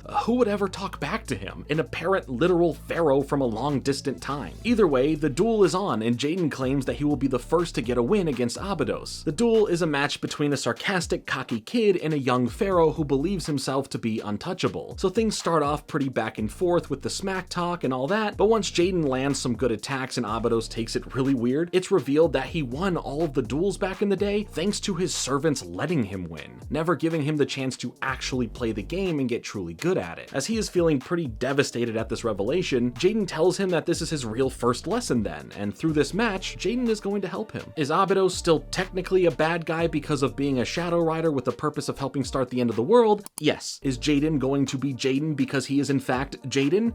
Also, yes. Abidos appreciates Jaden for being real with him and willing to give him a proper authentic Duel Monsters match, cranking up the heat and determination in the duel. Jaden gets to show off his combination of spelling out hero with 4 spell cards so that he can eventually use Hero Flash, now having 4 of his elemental hero monsters out on the field, Avian, Clayman, Sparkman, and Burcinatrix, as they all go in with Hero Flash to destroy the remaining life points Abidos has, winning Jaden the match, thus defeating the latest Shadow Rider that has come their way. Abidos then makes an offer to Jaden about coming back to his kingdom in the past to live like royalty, and to help duel against him to train him further to be the best he can, but of course, Jaden doesn't take it, but it seems that they have become friends, and will somehow continue this long distance and long time travel relationship by writing each other or calling sometime. I don't know how it's gonna work. Abidos even gives Jaden the shadow charm that he has, as Chazz is just mad and salty that he isn't getting as much free stuff here as Jaden from these matches. And also, the episode ends with Professor Banner saying that Jaden will soon face his true test, alluding to a bit of the weird mysteries going on with him that we've been noticing and getting teases of. With only 2 Shadow Riders left to defeat, Alexis is struggling to find any sort of joy thanks to Atticus not being fully back to proper health and who he used to be, with Alexis having flashbacks to when they were younger and how he told her that dueling wasn't about just having strong cards, it's about dueling with a purpose, showing he had faith in her to become a great duelist one day. In this moment, while in her own head, a shadow portal opens up, bringing back the character of Titan. However, something seems a bit different about him now, something more menacing. He is able to convince her to come with him back to the abandoned dorm and face him in a duel, and if she wins, he will somehow give Atticus back all of his memories and return him to normal. As she is going, Atticus wakes up, but fails to get Alexis's attention to stop her from going. All of the key holders meet up because there was a disturbance in the air, leading them all to find Atticus, who mentions the name Titan, which of course freaked out Dr. Crowler because of never paying him to try and scare Jaden earlier in the season, but it's okay man, Titan's really different now. For Alexis though, she is getting locked into a duel with Titan, who fills us in on how he used to be a phony who has now been adopted and molded more by the shadows to be a shadow rider as he seeks out the spirit keys, wanting to defeat Alexis and of course get hers. All of the others end up getting to the abandoned dorms on time for the match to start, that's convenient, but this will be a good chance for us to see Alexis duel again after so long, as well as giving her an extra level of purpose over the hope and belief of getting her brother back to normal. As the duel is getting more intense, Titan plays Dark Arena, shrouding the area in darkness, not allowing Alexis to see the opponent's monsters, making her attacks blind. She ends up getting her fusion monster Cyberblader out, gaining a bonus thanks to its effect to raise its attack points to 4,200, giving herself a pretty strong monster to help if she does have to blindly swing for the fences now. It ends up attacking Matador Fiend, which can't be destroyed in battle and destroys the attacking monster, taking out her strongest card and leaving her in a pretty bad position. Anyway, Titan then wants to tell his backstory now, explaining that he was saved by some mysterious figure and offered a chance to become a Shadow Rider and given the Shadow Charm mask that he's wearing. Wow, so interesting, dude. We fought a literal pharaoh last episode, who cares? As the fight goes on, Alexis seems nearly defeated, but thanks to the faith from her brother, she stands back up and gives it her all, getting Cyberblader back onto the field and is able to get rid of Dark Arena and Matador Fiend's invincibility, winning her the duel and leaving Titan to befall the same fate and be consumed by the shadows again, leaving only the Shadow Charm mask behind. Alexis now gets to speak with Atticus, who is back to himself, along with all of his memories. He explains to Alexis what happened to him and to the other students, saying that they were called to the dorm for a test of sorts, only to be met with the same Shadow Fiends that just devoured Titan, and brought them to the Shadow Realm, where he explains further that in there he was brainwashed for a long period of time, losing who he was as he was molded into Night Shroud. Then he drops the bombshell, saying that the person who invited the students there for this test in the first place was in fact Professor Banner, shocking everyone to this news, except for maybe you and me. I feel feel the show has kept the audience a step or two ahead on something weird going on with this man. But what part does he truly play in all of this? Maybe it's time we start getting some real answers to all of these mysteries. Also, wasn't Jaden supposed to tell Atticus about Yasmin being in this other dimension and not forgetting him or something? Now maybe isn't the right time to do so. And I am sure that, we'll get to that eventually too. There's no way he'll just never tell him about it,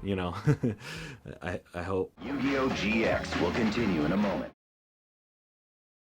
Now it's Yu-Gi-Oh! GX. Before we start getting to some of those answers though, how about a weird filler episode where we have Chazz at cosplay, a dark magician girl dueling Jaden, and then Cyrus getting his first kiss from said dark magician girl? Yeah, so there's that, that's cool. Moving on. In the downtime between not hearing about or finding Professor Banner, we get some time to see Jaden and Alexis together as she clearly is showing how much she cares about him. Then some weird gambling 007 like suave and snooty guy named Pierre comes around and has a history with Alexis. He apparently has a scarf of hers that she claims he stole, and he apparently likes her, but he's a James Bond type, so I feel he probably likes any girl, saying whatever he can to just get close to them. They end up dueling with Alexis not only beating him, but also rejecting his feelings towards her, then getting her scarf back as he is sent off the island. Apparently, a bit of the storyline was changed from the Japanese version. Pierre was there to be hired as a spirit keyholder himself, needing to face off against one of the keyholders and defeat them in order to take that position, but here they just made it tie in more to Alexis only and got rid of that secondary focus, for better or for worse. But getting back to serious matters, we get to the episode The Seventh Shadow Rider. The final big baddie that the spirit keyholders need to stop to save the world. With the information that Professor Banner was behind why the students technically went missing, and the fact that he himself is missing now has everyone on high alert, kind of. The answers aren't fully clear, but it's time for all of this to start coming to a head. Well, we first start off with the Slifer Red boys dealing with breakfast-related issues, wanting to tell on Chazz for eating their food before they got there, but Professor Banner isn't around. And it's as if they haven't put together the information that Atticus told them, and the fact that the dude is gone as some sort of red flag or a problem. It's not something to worry about more so than just continuing on your days and worrying about breakfast, but hey, that's just me. They all just sit in class with no teacher until Dr. Crowler comes in there to be their substitute, as he's just mad that he's had to come in on his day off and do all this, and isn't sure what to teach the students based on the notes left for him from what they have been learning. So things are a bit silly, but with the serious nature of things about to happen, it's fine to be a little bit silly here. Dr. Crowler then tells Jaden and the rest of the main spirit keyholder gang that they should all report to Chancellor Shepard, which is funny because it makes it seem like it's only the important people in the room that matter here. The rest are just filler background characters who don't do or really say anything ever, aside from Cyrus and Chumlee, of course, but you get what I'm trying to say. It's just funny how Dr. Crowler addresses the class only by the important characters as the rest of the gang. While it's not meant to be as blatantly meta as some of the other bits of dialogue in the show, I just find it funny and it's worth pointing out. The Chancellor explains to them all that Professor Banner hasn't turned up anywhere, with some worried here that maybe he's been taken by the shadows, or worse, beaten in a duel against a Shadow Rider. But the Chancellor doesn't really believe that happened, as no more gates holding back the sacred beasts have been unlocked. Overall, things are just odd and no one knows what to do. I'd talk to Atticus if anything. He seems to know more about Professor Banner and could help lead you to all the answers that you want, more so than any other clue that you have, because, well, you have none. The Slifer Red boys all start looking around for answers together, with Chazz leading the way a bit, searching through all of the professor's stuff, with them ending up finding a note that they believe is code for Professor Banner having gone off to face the 7th Shadow Rider. Along with that, uncovering the identity of the character, who Chazz believes, thanks to it saying tree, means the answer to who it is must be who it rhymes closest to which he says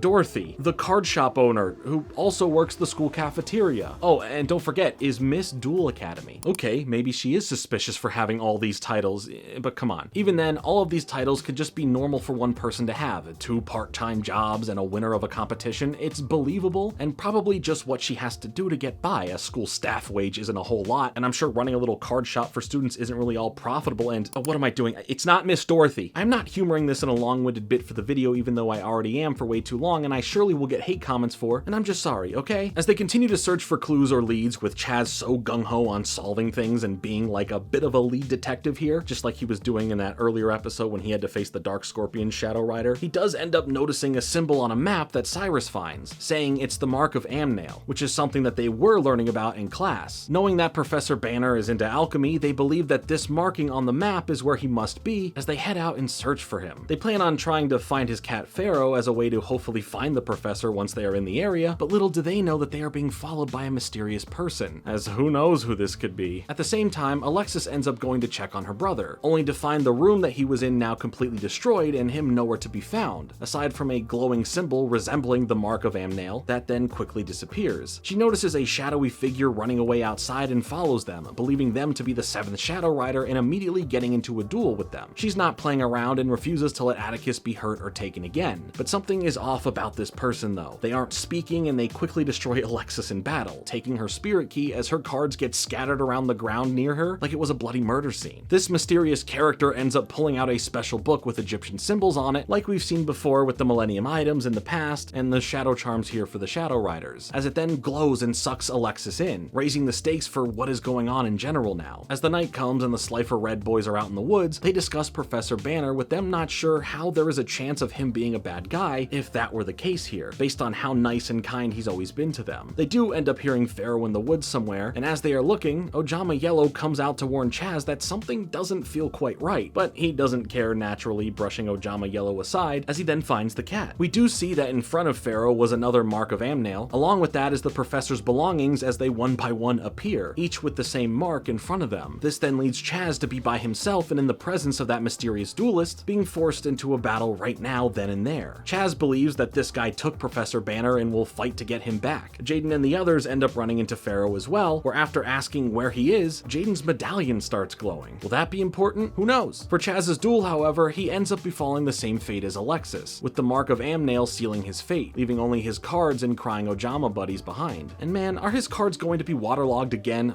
He just can't catch a break. Oh, you know what? That might just be karma. You should have never done that to Bastion. Now, underneath the school, we see this mysterious Shadow Rider inserting the keys that he's won, also adding in a third to make you assume one of two things. Either he did defeat Professor Banner as well, or that, you know, maybe he is Professor Banner. But we will see. With only one key left needed to fully unlock the sacred beasts, the pressure and power can barely be contained, causing beams of rainbow light to shoot up out of the waters around the island and into the sky, shaking everything as if it was an earthquake happening. Having Jaden look up to see everything that is happening, knowing this isn't good. What gave that away, Jaden? The ground shaking, the beams in the sky, your friends missing, etc., any of the above? But regardless, we are in the endgame now. Specifically, Amnail's endgame. That's what the next couple of episodes are called. Maybe that's the final Shadow Rider's name or something, who knows? We start off with Chazz waking up in a weird bubble prison as he notices both Alexis and Atticus in their own as well. And what's even worse is that they are somehow all in space. Well, that's freaky, but a cool experience to brag about if they survive all of this and get to come back to Earth. Jaden now remains as the last key holder, but he doesn't plan on hiding. His friends' lives and the fate of the world are on the line, and he wants to find the Shadow Rider. At the abandoned dorm, we see the last Shadow Rider setting up a duel, claiming that Jaden will be put into a duel trial unlike he's ever seen or faced before, as an arena is being set up and coded over with the mark of Amnail. The mark then shows up in front of Jaden and the others as it starts leading them to the abandoned dorm, where Pharaoh sprints in after something, causing them all to follow in and find a new room deep in the place that is set up for a duel. Along with that, there are giant stone tablets with the sacred beasts on them on the wall, as well as a coffin, where inside they find the body of Professor Banner, who looks like a mummy who had been placed there inside a long time ago, with there being no way that this could have happened in the time that he went missing just the other day. Also, if this were a dead body, they sure are all taking it well and not completely freaking out over finding their missing teacher like this. You know, I understand being in shock. Heck, you may even awkwardly laugh, but just as long as you don't film it and then put it on YouTube, then you're alright to take it in however you need. The 7th Shadow Rider comes out to confirm that the body is that of their teachers and that he himself is Amnail. See, I knew it. To which Jaden then asks the real questions like, Amnail? You know, Amnail? From the mark of Amnail? As if there was another Amnail reference you could mistake his name for. Regardless of that, he tells Jaden that he has to win this duel in order to get his friends back, as they are all currently sealed away thanks to the book he has. When Jaden asks about his teacher, Amnail explains that it's best he forgets about Professor Banner. He is no more and there is no return for him, and if he wants any further answers and for all to be revealed, he must defeat him in a duel. Amnail asks if he will face him and take on this challenge, to which Chumley says he won't, as if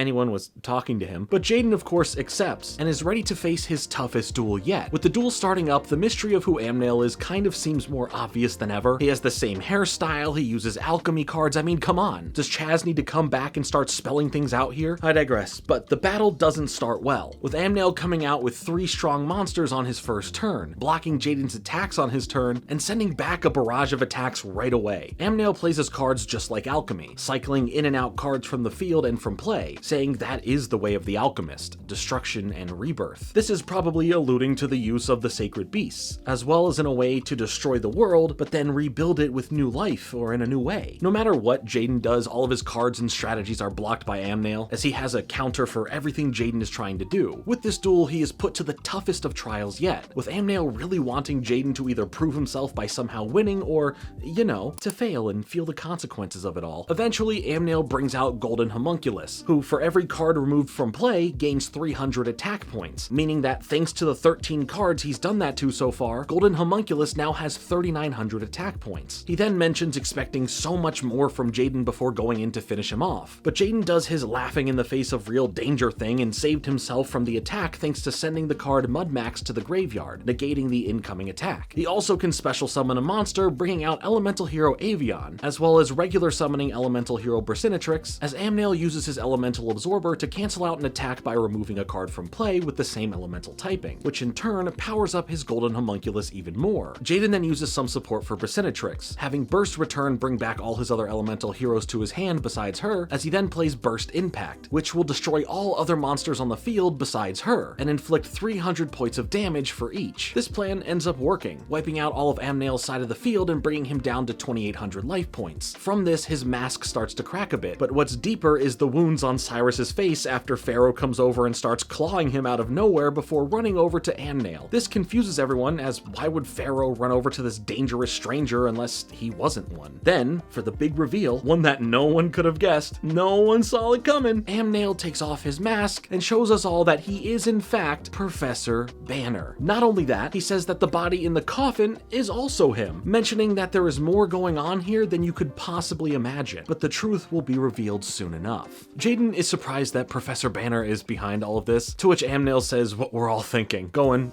of course I was, Jaden. But before the battle continues, Amnail, or Professor Banner, you know what, I'm just calling him Banner from now on, that'll do, wants to catch them up to speed to understand how this can be and what's really been going on. Banner goes into his backstory of being a great duelist who then searched all over the world for the rarest and most powerful cards, having a mirroring story similar to Pegasus's, and this kind of counts as a cameo, to where he found a lost tomb in the desert and within it were the first duel monster cards. But the tomb ended up being cursed, causing him to come down with this incurable illness that began to make his body deteriorate, and his only choice from here was to rely on alchemy to create his own real-life homunculus, an artificial life form to which he can place his soul inside of to continue living. But this new body doesn't have a lot of time left before it's gone too, showing his face already crumbling at the touch of it. Also, all those thick veins going on, you know that can't be good either. The only way for him to continue living is by having the power of the sacred beasts, so the whole thing about the end of the world doesn't really matter to him at the cost of just trying to, live. So rather than it being about the destruction and rebirth of the world, it's really about the destruction of the world and the rebirth of himself? But what's the point? Nothing will be left. Dueling won't even matter, and that was his main purpose in finding some of the rarest and most powerful cards out there, right? Well, at least in the English dub of the series. In the Japanese version, Banner was after a special legendary stone that alchemists believed to have the power to grant eternal youth, and he was funded to find it and do research on it by someone above him, and wants the power that will let these powerful sacred beast spirits be controlled to be given to the person who is behind the scenes of his research, thinking that the beasts have the power alone to create that same legendary stone. Basically, all of that is scrapped in exchange for him just wanting to extend his life at the cost of the world coming to an end because of the power from the sacred beasts. And maybe somehow this stone just still comes into play later on. So yeah, pretty big difference there. I do find the Japanese storyline that we aren't getting interwoven into the dub a pretty big missed opportunity for something really cool here. It would have at least made Banner's reasonings for things a bit more meaningful for his own sake, rather than just wanting to live more. Jaden, for the sake of his friends, is forced to keep dueling, as when trying to stop the duel from continuing for the sake of the world and not letting Banner get the final key, he reminds him that his friends will be trapped and gone forever if he doesn't. With the duel continuing and Banner calling this Jaden's final exam, the pressure has never been heavier, but Jaden doesn't duel under pressure in a negative sense, keeping his spirit strong. Even when the battle ends up bringing bringing them into space where he sees his friends trapped in those bubble prisons. Banner tries to get into Jaden's head, claiming that he is a Slifer slacker, and that every duel he's ever faced was set up and fixed for Jaden to win, to feel like this big shot duelist and look like it on paper too, allowing him to eventually be given one of the spirit keys to protect to get to this moment here. A lot of that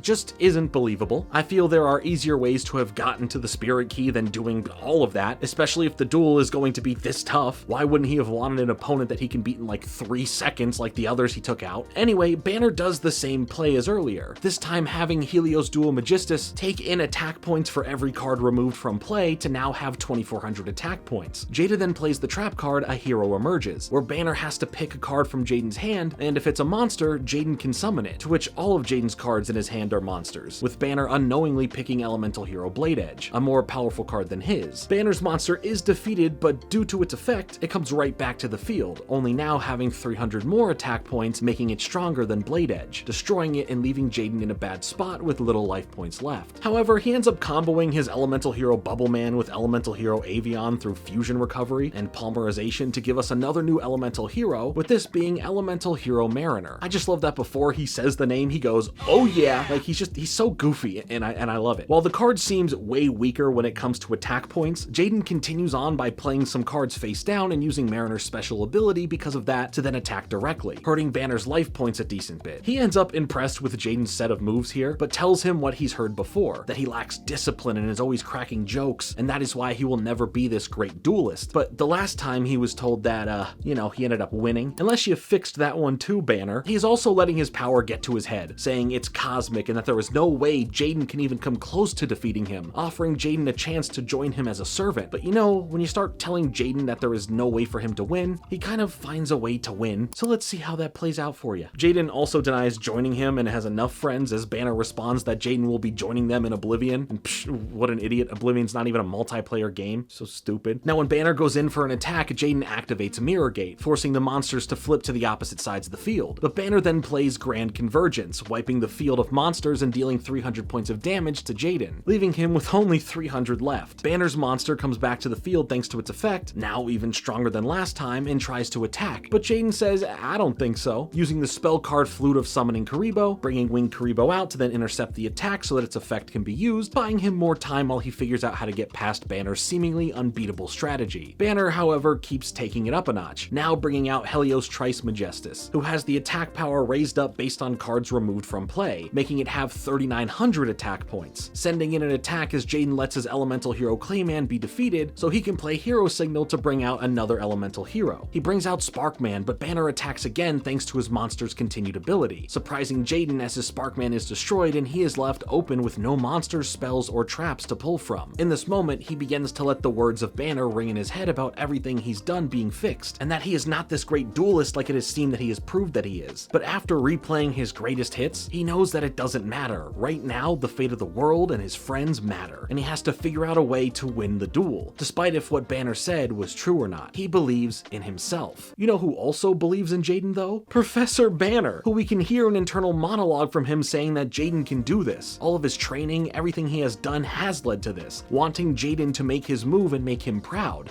which is interesting. Before Jaden makes that move, he looks over, seeing all of his friends, and now feels he has the confidence to do his best here. He ends up playing Miracle Fusion, taking all of his elemental heroes into the graveyard and turning them into a new elemental hero, that being Elemental Hero Electrum. And he has a powerful ability, returning all of Banner's cards removed from play back to his deck, conveniently undoing what kept his monster so powerful, leaving Jaden with an open shot at victory as Banner smiles at the sight of being defeated. With the battle over, Banner has dropped to his knees and his alchemy book ends up shattering a bit, symbolizing a shady presence lifting from it. All of the beams disappear and Jaden's friends are returned to where they were captured at, as Banner tells Jaden that he lied about what he said regarding every duel Jaden has ever done, only doing this to push Jaden as much as he could to overcome this challenge so he could be ready for the real evil that is about to come his way. He admits that he became a Shadow Rider not to destroy the world, but to try and find a way to stop who was really trying to do that, asking Jaden to understand the bigger picture and forgive him for the lengths that he went through to test him and make sure that he's ready, handing him his book as he, along with his other body in the coffin, turned to dust, giving up his life to make sure Jaden was prepared. Also, he turned into a spirit orb as well, and his cat Pharaoh ate him. Well, we thought that was the big bad final act of the Sacred Beast Spirit key Shadow Rider arc, but there is still more left to come that present Jaden with an even greater challenge, and it seems like the fate of the world will really be hanging in the balance as Jaden will soon face this unknown, powerful, and evil entity that we have yet to truly know about. Yu-Gi-Oh! GX will continue in a moment.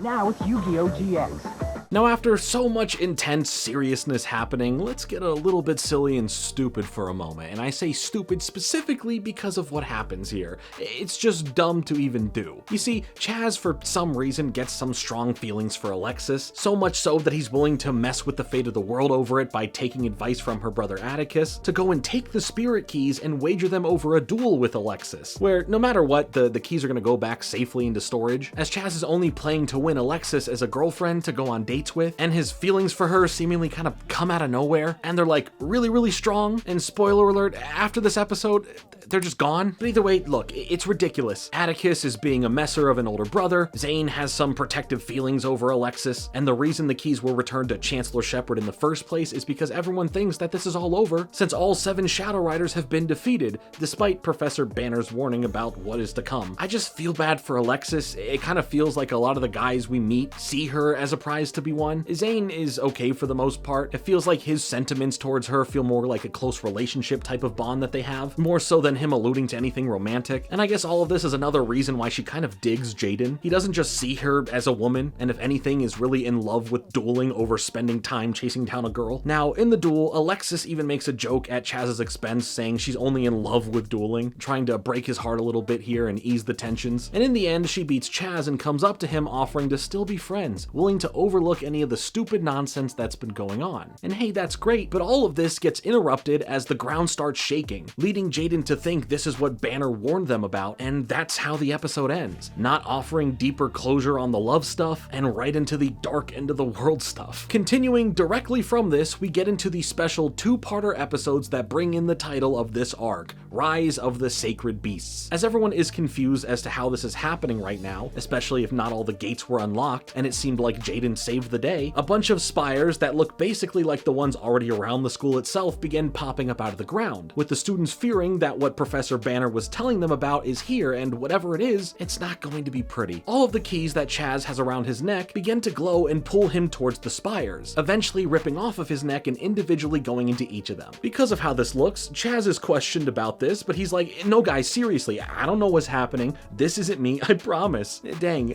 imagine getting blamed for the end of the world all because you were trying to spit some game, albeit the worst game ever spit. Suddenly, a special case rises out of the ground containing what could only be the Sacred Beast cards, as a voice comes from the skies above saying those cards don't belong to you, as we see a massive plane come in, dropping off that mysterious character who was in the tank that now is in some sort of spider-like mechanical walker setup, claiming that the cards are his. And when going back and thinking about it, there is a good fake-out setup because Professor Banner's body is deteriorating. It makes you think that it's possible that he could have been in that tank we saw on the call earlier with the Chancellor in his office, but it wasn't. It was this guy. As it all hits Chancellor Shepard right now, he knows who this dude is, claiming it to be the superintendent of the school, Kagemaru. And he, like a bad person would, starts telling us the backstory and the plan, etc. So Superintendent Crazy Legs over here, Crazy Legs! That's a Max Keeble reference, is the one who sealed the cards away here, and the one who gave the Chancellor the spirit keys in the first place, which this whole time turned out to be a completely fake set of items to focus on, as they are not used to unlock the gates holding the cards back, as what was required was dueling energy, which apparently is a thing. Just go along with it. And thanks to the massive amount of dueling energy coming together from all of these duels, mainly thanks to the key holders fighting off the Shadow Riders, there is enough energy now to unlock these cards from being sealed away. Also, if dueling energy is a real thing, and in this universe of the show dueling is one of the most important things, then why isn't the world running on dueling energy? It seems environmentally friendly if it comes from these people playing a card game. Maybe it can replace gas to be the fuel in the bikes for 5Ds. But yeah, anyway, why did this dude go through all of this trouble to have the cards buried and have this whole thing with the Shadow Riders? Well, year after year, he has been waiting for that one special duelist who can emit enough dueling spirit or energy to arise, step up to the hardest of challenges thrown their way, play and be the vessel to unlock these cards, with the only student to ever do so being Jaden. I mean, Yugi probably could have done it. Stop, Jordan, we can't think about the what ifs, only the right nows that are being presented. So Kagemaru challenges Jaden to a shadow duel, and if he refuses, he'll destroy the island with everyone on it. Naturally, Jaden is not going to back down and gets ready for the fight ahead, being a little worried that Kagemaru has added the Sacred Beast to his deck for the duel, but hopefully a little surprise gift from Professor Banner that Jaden finds can come in handy. The card Sabatil, the Philosopher's Stone. Right away in the duel, Kagemaru ends up sacrificing a few trap cards in order to summon the first of the 3 Sacred Beasts, that being Uriah, Lord of Searing Flames. Wasting no time in wanting to show the pure force and danger of these cards, it ends up destroying Jaden's Mirror Gate trap card that he had face down due to its abilities, as well as gaining 1,000 attack points for every trap card in his own graveyard, bringing it to 3,000 attack points instantly. With how hard this duel already seems, as well as the fate of the world hanging in the balance, Jaden takes a moment in his head to hype himself up, reminding himself that this is what he came to Duelist Academy for, to be dueling against the best, to be the best, and this is that moment where it truly feels like that for him. Jaden ends up getting Elemental Hero Tempest out, giving him a boost in attack points with Skyscraper to now have 3,800 attack points, being more powerful than Uriah now and able to defeat it, surprising everyone that he just took down one of the Sacred Beasts. I mean, all these people watching were going back and forth already doubting Jaden here and preparing for the worst to happen, but you know, a little cheering on here is nice. Kagemaru is impressed with Jaden, making him more excited to win this so he can harvest the dueling spirit that he has in order to be able to properly control the Sacred Beasts for world dominating and destruction plans. But no more time to get excited over Jaden's strategy now, as Kagemaru activates another ability of Uriah, and that's by sacrificing another trap card to the graveyard. Uriah can be summoned right back to the field, and on top of that, gain another 1,000 attack points because of the amount of trap cards in the grave, giving him 4,000 attack points and making him stronger than Elemental Hero Tempest. Yeah, as Jackie Chan once said in animated form, bad day, bad day, bad day. While Tempest gets destroyed, Jaden uses its effects to sacrifice a card to the graveyard to bring him back out on the field, also playing H Heated Heart to boost Tempest's attack points to 4,300, being able to attack Uriah again now, which continues the cycle of Kagemaru sacrificing another trap card to bring him back, and with more attack power now being at 5,000. And now, after they both had a pot of greed moment, Kagemaru plays Fallen Paradise to destroy Jaden's Skyscraper card, bringing Tempest's attack power all the way back down, leaving Jaden in a pretty bad spot. Continuing with his play, Fallen Paradise also allows him to draw another 2 additional cards each round, as he then plays 3 spell cards face down in order to sacrifice them to bring out the next Sacred Beast, Haman, Lord of Striking Thunder, and we ain't talking JoJo's Bizarre Adventure here. He ends up having 4,000 attack points and destroys Elemental Hero Tempest, plus thanks to his ability, deals another additional 1,000 points of damage since it destroyed a monster. Okay, yeah, these Sacred Beast cards are pretty cracked. I see why they needed to be locked up, aside from the whole ability to be controlled to destroy the world thing. Ojama Yellow ends up speaking to Chazz, now looking weak and frail, begging for help, as everyone then looks at their cards to see them all starting to fade away, as Kagemaru explains that the Sacred Beasts draw in their strength from dueling spirits and energy, not only from the duelists, but also from the cards. These beasts have the power to literally destroy every other card that exists on the planet, truly giving the others the understanding of why they were locked away to begin with, and probably should always stay that way. Jaden and his cards are unaffected though, with Kagemaru stating that Jaden's energy and spirit levels are so high and powerful that it'll only be used for taming the beasts themselves, not just for sacrificial needs like everyone else's. As he explains his evil plans further, he shows off the power that he can siphon from the Sacred Beasts, and channel it through the shadow ring that he wears, as he then transforms his decaying old body into a buff young one, literally then bursting out of his own tank to continue the duel in his new form. All Kagemaru needs left to complete his transformation and have the power to rule the beasts, and the world for that matter, is Jaden's soul as the duel continues on. Jaden doesn't have any monsters on the field to deal with the 2 Sacred Beasts in front of him, opting for putting out his Rottweiler in defense mode and playing a face down card. Kagemaru laughs at this and goes in for an attack with Haman, destroying Jaden's Rottweiler and dealing 1,000 points of damage to Jaden's life points because of its ability, bringing Jaden all the way down to only 600. Thanks to Rottweiler's ability, Jaden brings Elemental Hero Bubbleman and Polymerization out from his graveyard and into his hand, waiting for Kagemaru now to finish his turn, which looks like a pretty clear victory for him. When he has Uriah go in for an attack, he plays right into Jaden's plans of using Flute of Summoning Karibo to have Winged Karibo come out and save him for now, which as the spirit monster friend Jaden has a special connection with, it must feel so crappy to only ever really come out just to be attacked and destroyed instantly, or get turned into level 10, and then explode instantly. Just saying. Anyway, Winged Karibo appears next to him to be all like, Jaden, what the heck, man? You gotta stop using me like this. No, for real. He just makes those little cute Karibo noises.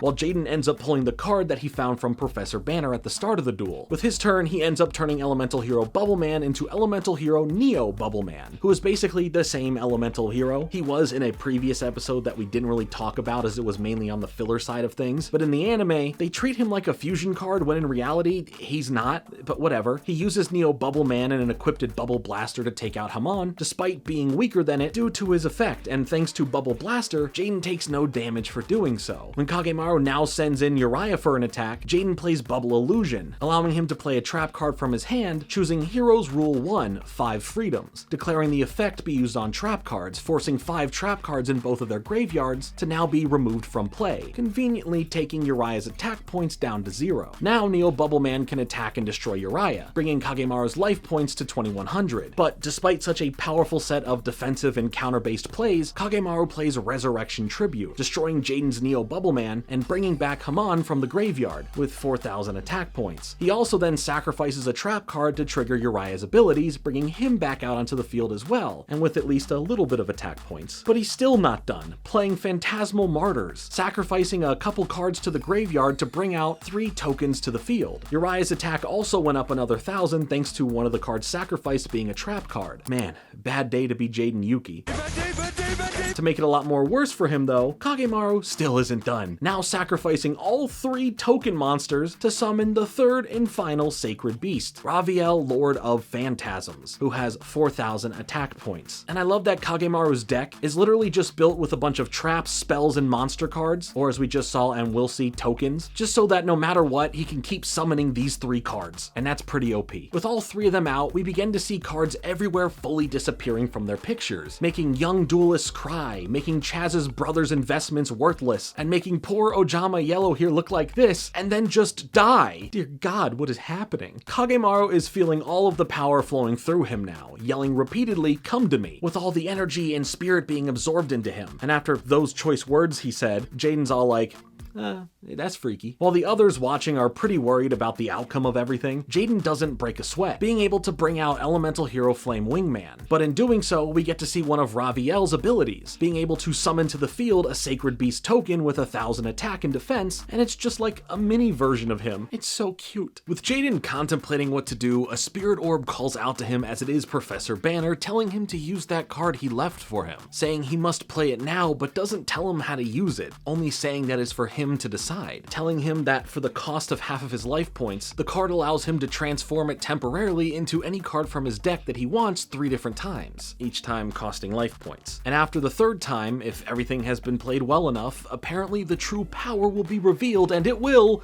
Well, we don't know yet, because Pharaoh eats the Spirit Orb again. Thanks. Jaden just goes along with it, transforming the card into Fusion Recovery, bringing his life points down to 300. By playing this card now, he brings Elemental Hero Sparkman in Polymerization out from the graveyard, fusing Sparkman with Flame Wingman to bring out Elemental Hero Shining Flare Wingman, in turn allowing another Sacred Beast token to be summoned. But on the upside for Jaden with Shining Flare Wingman's ability, it gains 300 attack points for every Elemental Hero in the graveyard, to which there are 7, bringing him from 2500 attack points to now having 4600 attack points. For his other ability, once it destroys an opponent's monster, the amount of attack points that monster had also gets subtracted from their life points. Jaden has attack Haman, defeating the Sacred Beast and now directly hurting Kagemaru's life points, is what would have happened if Haman wasn't in defense mode, allowing Kagemaru to take no damage from Shining Flare Wingman's ability. Jaden uses the power of the Philosopher's Stone card again, cutting his life points down to 150 in order to get the card he wanted, playing it face down and ending his turn. Kagemaru ends up using more of Raviel's abilities, this time sacrificing the Sacred Beast's tokens in order to add their attack points to Raviel, giving him 6000 attack points now. As this attack is now coming in to destroy Jaden, he reveals the card Defusion, splitting Shining Flare Wingman back into Sparkman and Flame Wingman, saving him from the attack, but in doing so, they count as summons, letting Kagemaru summon 2 more Sacred Beast tokens. Raviel then destroys destroys Flame Wingman and Yuria destroys Sparkman, leaving Jaden completely open with nothing on the field. Now for his turn, he brings out Elemental Hero Clayman, which brings out another Sacred Beast token for Kagemaru, but with Jaden's third and final use of the Stone card, bringing him down to only 75 life points, he has it become Miracle Fusion, putting a bunch of elemental heroes together to become Elemental Hero Electrum with 2900 attack points. With his 3 uses of the card up, he then says he's ready to find out the secret power that this card has, as playing it then allows him to multiply Electrum's attack points by the number of monsters on Kagemaru's side of the field, bringing him to a massive, ridiculous amount of 14,500 attack points. Jaden says it's over, and you know it's over because the instrumental for the theme song starts playing, and it's so epic. Jaden sends Electrum in to destroy Raviel, bringing Kagemaru's life points down to 0 and winning the duel. Oh, and technically saving the world, that's important too here as well. With that, all of the card spirits return back, but the special stone card given to Jaden ends up disappearing, as Jaden says he'll never forget Professor Banner. Kagemaru ends up returning to his old form, begging Jaden to understand his reasons for doing this, wanting to be young again and blaming this on his delusions of grandeur. Jaden, being Jaden, says, yeah, no, he gets it, but doing what he did is no way to feel alive again, saying he has to find the strength within himself, not harness it from others. With Kagemaru saying it's too late for him to find his own strength, Jaden tells him that it's never too late, encouraging him to stand up on his own, to give it all he's got. And after doing so and surprising himself, he credits the duel with Jaden for giving him this personal energy and strength, and they embrace in a hug as Jaden nearly kills him from this. Chancellor Shepard then has the Sacred Beast cards put back in their secure storage under the school, saying they are under his direct supervision now. While the big ending to the Rise of the Sacred Beasts arc is a bit too happy-go-lucky and feel-good, where the bad guy sees the error of his ways, the good guys just want him to stay good now, and there seems to be no consequences, it was still a fun and exciting time to see some awesome duels, powerful monsters, great strategies, and end the season off with a bang.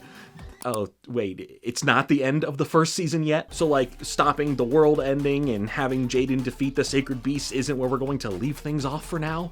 Oh, yeah, okay then. Dr. Crowler mentions that after all of that, right away they all need to prepare for the Academy's promotion exams, where the duelists get a chance to move up from the dorm that they are in, and also for some, more importantly, graduation exams, but we'll get to that. And now Jaden is truly terrified. To recap, not terrified of facing Kagemaru and the Sacred Beast, but terrified of exams. Got it. I guess Jaden's biggest challenge is still yet to come. Yu-Gi-Oh! GX will return in a moment. Yu-Gi-Oh! GX now continues. As we spend some time taking a breather so everyone can get ready for the exams, Chumlee gets a bit of his own storyline some more, rather than just being a character that is used for background dueling comments that are either him lying about how he could have played a duel better than whoever is dueling, or saying something food related because the joke is he is large. It's time for his real dreams to be recognized, and that's being an artist. While he has struggled heavily with dueling at the Academy and is on his last chance before failing out of school basically, he ended up winning an art contest with Industrial Illusions, aka the company behind Duel Monsters. Yes, Pegasus's company. And look, he does make an appearance, which is a cool cameo. And he says that if the school gives Pegasus a good recommendation for Chumlee, that he will be hired right then and there to be a card designer for his company. While Chancellor Shepard is happy for Chumlee and is willing to give the recommendation, Dr. Crowler stops him and says that due to Chumlee's failures thus far at the school, what kind of educational establishment would they be if they just gave the recommendation without him earning it? To which I say,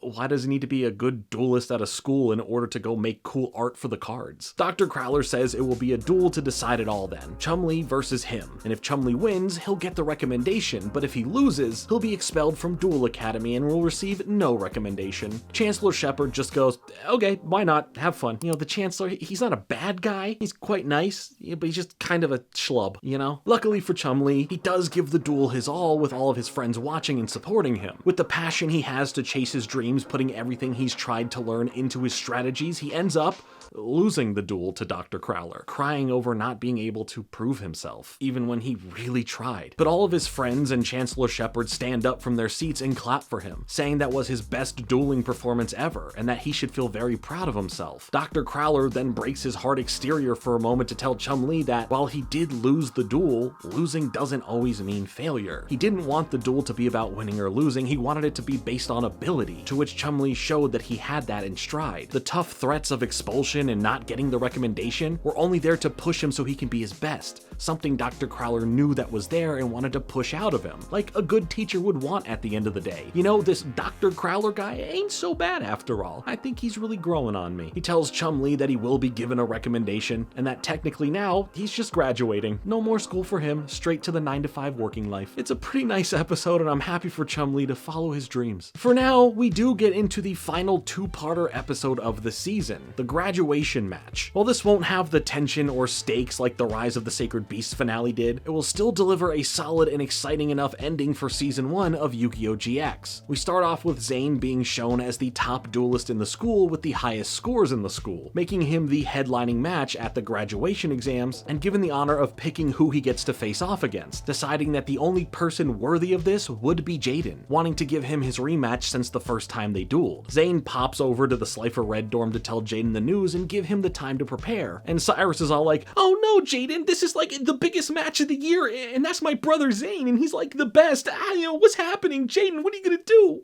Hey Cyrus, chill out. It's okay, buddy. Jaden is just excited for it and tells Cyrus that it will be all good. And then Cyrus is all like, okay, you gotta love it. But maybe things aren't okay for Jaden here. He takes a moment to sit and understand that the match ahead is gonna be tough, feeling the weight of the importance of it along with the strength of his opponent. But he's still going to give it his all, but maybe his all in the wrong ways. With the duel getting started, Jaden is trying to play as tactical as possible, anticipating Zane's moves with Zane bringing out his Cyber End Dragon already. Zane also ends up setting up a few things on his side of the field, causing Jaden to take a moment and see if he can figure out the play here, knowing that Zane is just trying to outsmart him. I do like that this duel really feels like a true showcase of strategies that we've seen throughout the season, giving Jaden a chance to really show off all that he has learned and to prove that his cockiness of being a great duelist doesn't just end at, "Oh, hey look, I saved the world, I'm the best," but rather that he has taken time to learn and study, so that he can be ready for whatever is thrown at him. Let it be something he already knows and is anticipating, or something completely new and surprising, but also at the same time showing that even as a great duelist, he is not perfect and flawed, which can lead to making mistakes, or in Jaden's case here, starting off by not really playing like himself. And having him go up against Zane here in this match makes it all more interesting, as it falls into both of the categories of anticipating what is coming and also dealing with new and unexpected things. Zane keeps his cool and never is able to be easily read, while Jaden is trying to prevent every planned tactic he believes Zane has and is going to be setting up. He mentions here that he is playing this duel with his head and not his heart, which may have good intentions being said, but it may take a solid balance of both to be the best. But specifically for someone like Jaden and his dueling style, it's all about playing with his heart. That's how he's been able to always play his best. If Jaden overcompensates playing with his head, then how will the heart of the cards even work, you know? Zane ends up surprising Jaden a bit, having him overthink what the strategies are to seemingly get the upper hand on him. Atticus even tells Alexis that maybe she needs to root for Zane now instead of her boyfriend, ticking her off a bit as if it's not obvious enough that she definitely has an interest in Jaden. Zane then nearly defeats Jaden in one turn, as Jaden only survived due to draining shield, raising his life points up to 6,100 before then being attacked directly some more and having them fall back down to now 1,900. With Zane playing at the top of his game, Jaden tries to figure a way out of this, getting out Elemental Hero Wild Edge, who according to Jaden is going to do what? Now he's gonna edge you! Oh. Alright then. Anyway, Wild Edge ends up defeating Zane's Cyber Dragons, bringing his life points to 2,000. Zane, however, uses Return Soul to bring all 3 Cyber Dragons back from the grave and into his deck. He's also dogging on Jaden a bit here, making a joke by saying that he asked Jaden to be his opponent, and he didn't show up, explaining further to Jaden that he isn't being himself and isn't playing with his heart, which is going to lead to his downfall. Jaden says that he has to play with his head here for the sake of the duel and thinks Zane is just playing mind games on him. But even Cyrus can tell something is different and doesn't think Zane is trying to get to Jaden here. He's just kind of genuinely worried and upset about it all. This is the most heated we've ever seen Jaden as well. He's not his usual full of laughter and jokey self, but instead way too focused on the wrong things and playing the game like a different duelist altogether. So with Jaden not being himself and Zane disappointed in Jaden's performance, you can feel the tone of the duel become a lot more serious. Zane then plays Future Fusion, allowing him to fuse together monsters that are still in his deck, bringing back out Cyber End Dragon. Jaden Jaden is telling his brain to think and figure out things, as Zane is done trying to get through to Jaden that playing like this isn't right for him, using Diffusion to split up the Cyber Dragons again, but instantly playing Power Bond, allowing them to refuse into Cyber End Dragon, but with double the attack points, as well as risking everything on this final move to win, or else it will backfire and take himself out. Now, Jaden's really breaking a sweat, believing that he'll never be able to live it down thanks to playing only with his head if he ends up losing. Zane hits him with, "And to think I used to admire you, and I or anyone else wouldn't make that mistake again," as he then sends an attack heading his way to finish Jaden off, cutting the episode right there before seeing the results of what just happened, as Jaden only has his Wild Edge on the field and a few face-down cards, and things don't seem to be working out in his favor for this duel. Next, it's Yu-Gi-Oh! GX.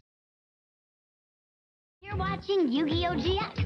Entering back into the duel for the final episode of the season, Jaden tries protecting himself by using Soul Union, taking Elemental Hero Blade Edge's attack points and adding them on to Elemental Hero Wild Edge, raising it to 5,200. But even then, Cyber End Dragon has way more, something that Jaden somehow overlooked and beats himself up about. But after the attack, he somehow still has 100 life points, surprising everyone as Jaden activated emergency provisions to give him some extra life points to keep him barely in the game. And as he barely squeaks by for another round, Jaden ends up bringing out Elemental Hero Bubble Man, and starts thinking to himself that using his head over his heart was the wrong decision. And it's shocking that it even took him this long into the duel to truly get that things aren't looking good for him for doing this, and he's not playing right. To keep Zane now from instantly losing from his Power Bond, he plays Cyber Kieran to negate the damage that he would have taken. He then asks Jaden where is the duelist that almost beat him in their last duel, to which Jaden responds that he's right here, he thinks, before admitting he doesn't know, as Zane instantly replies back saying, "Of course you don't, because your heart is not in this." Jaden then acts like Jaden again, and by that I mean he also mentions neither is his stomach, as he sits down in hunger, asking Dorothy in the audience for some food as he skipped eating earlier, and we all know that you aren't yourself when you're hungry. So Jaden snapped out of being headstrong about only using his head and wants to take a moment to eat real quick so he can go back to feeling, as well as dueling, like himself, seeing if Zane is okay with that. With Zane wanting the real Jaden to finish the duel, he of course says yes to this, having a tiny break where Jaden stuffs his mouth and belly with food and diet soda and plays some Burnout Revenge for the PS2, as everyone aside from Dr. Crowler is excited to see the real duel now take place. Jaden hops back into the duel with all the gusto he once had when he does play with his heart, quickly impressing Zane again to where he's happy the old Jaden is here. By getting his hands on Zane's future fusion, Jaden is able to bring out Elemental Hero Rampart Blaster in defense mode, lining himself up with cards to protect him and some face down cards as well, as the battle isn't quite over yet. During the match, Atticus is still hounding Alexis about Jaden being her boyfriend, and she's getting more defensive of it, not admitting to liking him like that and really wanting nothing more than Atticus to just shut up. For Jaden, when faced with another attack from Cyber End Dragon, he splits his Rampart Blaster back into Persinatrix and Clayman with Diffusion to save himself further. With 4 elemental heroes out on the field, Jaden plays Elemental Burst, sacrificing all 4 based on their elemental typings in order to wipe the field of all monsters, which was a pretty solid strategy from Jaden to hopefully turn the tides of the duel. Zane, however, is always ready for something like this, having a deck built around always getting his Cyber Dragons or Cyber End Dragon back out into play, using his Cyber Phoenix's ability to pull a card from his deck to his hand, playing the card Time Fusion, allowing him to bring a fusion monster out onto his side of the field on his next turn, and we all know where that's leading. He even calls Jaden a fraud that the whole school will be able to see by the end of this, which, ouch. I thought we squashed the beef over playing with the head over your heart thing, and I thought you still respected Jaden now that he is dueling with his heart. Why would he then be a fraud? He just saved the world. You were literally there. He's good. Hey, maybe it's a way to get him motivated to get his game on more or something, going hard on him like when Professor Banner was saying the same thing just to push him to be his best. Now Cyber End Dragon comes back onto the field, but while it can't attack yet, he plays a card face down, while Jaden uses Fusion Recovery to get Elemental Hero Persinatrix and Polymerization out from the graveyard, using Miracle Fusion to create Elemental Hero Flame Wingman, to then fuse him with Elemental Hero Sparkman to bring out Elemental Hero Shining Flare Wingman, going up to 4,900 attack points thanks to all of the Elemental Hero cards in the graveyard now, sending him in for an attack to destroy Cyber End Dragon and take Zane's life points down to 1,100. Now for Shining Flare Wingman's ability, he can inflict Zane's life points with Cyber End Dragon's attack power to win this duel, but Zane stops him using Damage Polarizer, forcing Shining Flare Wingman to stop his attack, and both of them get to draw a card. Somehow they both end up pulling the same card from their deck, UGO-GX, that being Battle Fusion. Jaden tells Zane that something tells him that this is going to be the last round, to which Zane agrees. Both of them have a big smile on their face for what's about to happen as Zane ends up playing Power Bond, bringing back Cyber End Dragon thanks to cybernetic fusion support, allowing him to bring a fusion monster back out without needing the separate Cyber End Dragons to do so at the cost of half of his life points, dropping him down to 550. While Cyber End Dragon already has 8,000 attack points now thanks to Power Bond, Zane plays Limiter Removal, allowing for its attack points to double, making it have 16,000 now. Jaden, however, uses Battle Fusion, allowing his Shining Flare Wingman to get that 16,000 added to its existing attack points, bringing it to a ridiculous 20,900. But little does Jaden know that Zane had one as well, activating it and bringing Cyber End Dragon all the way up to a stupid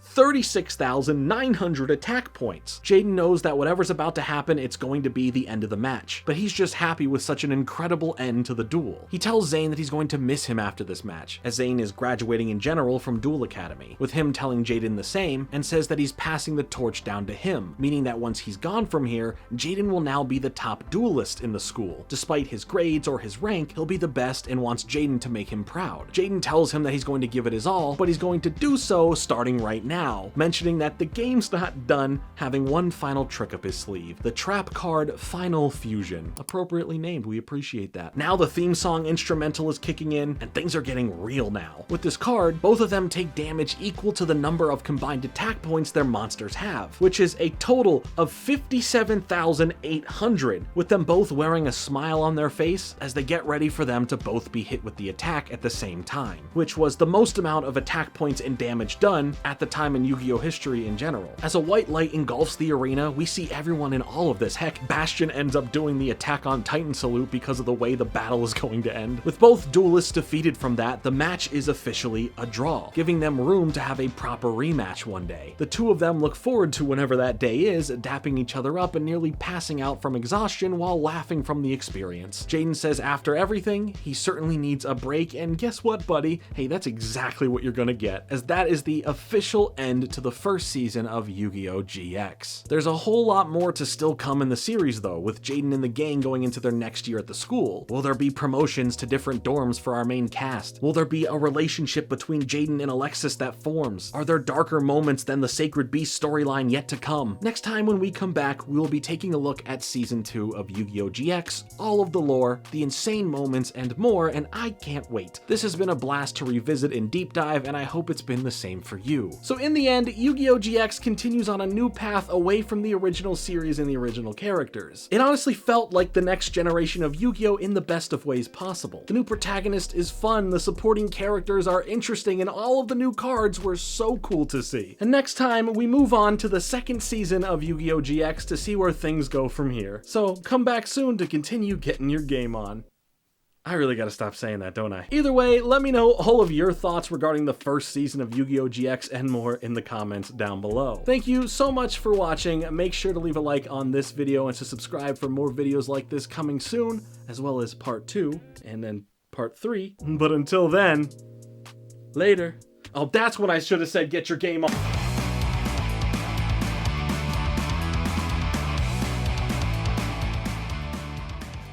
Yeah. Oh, I dropped the cards.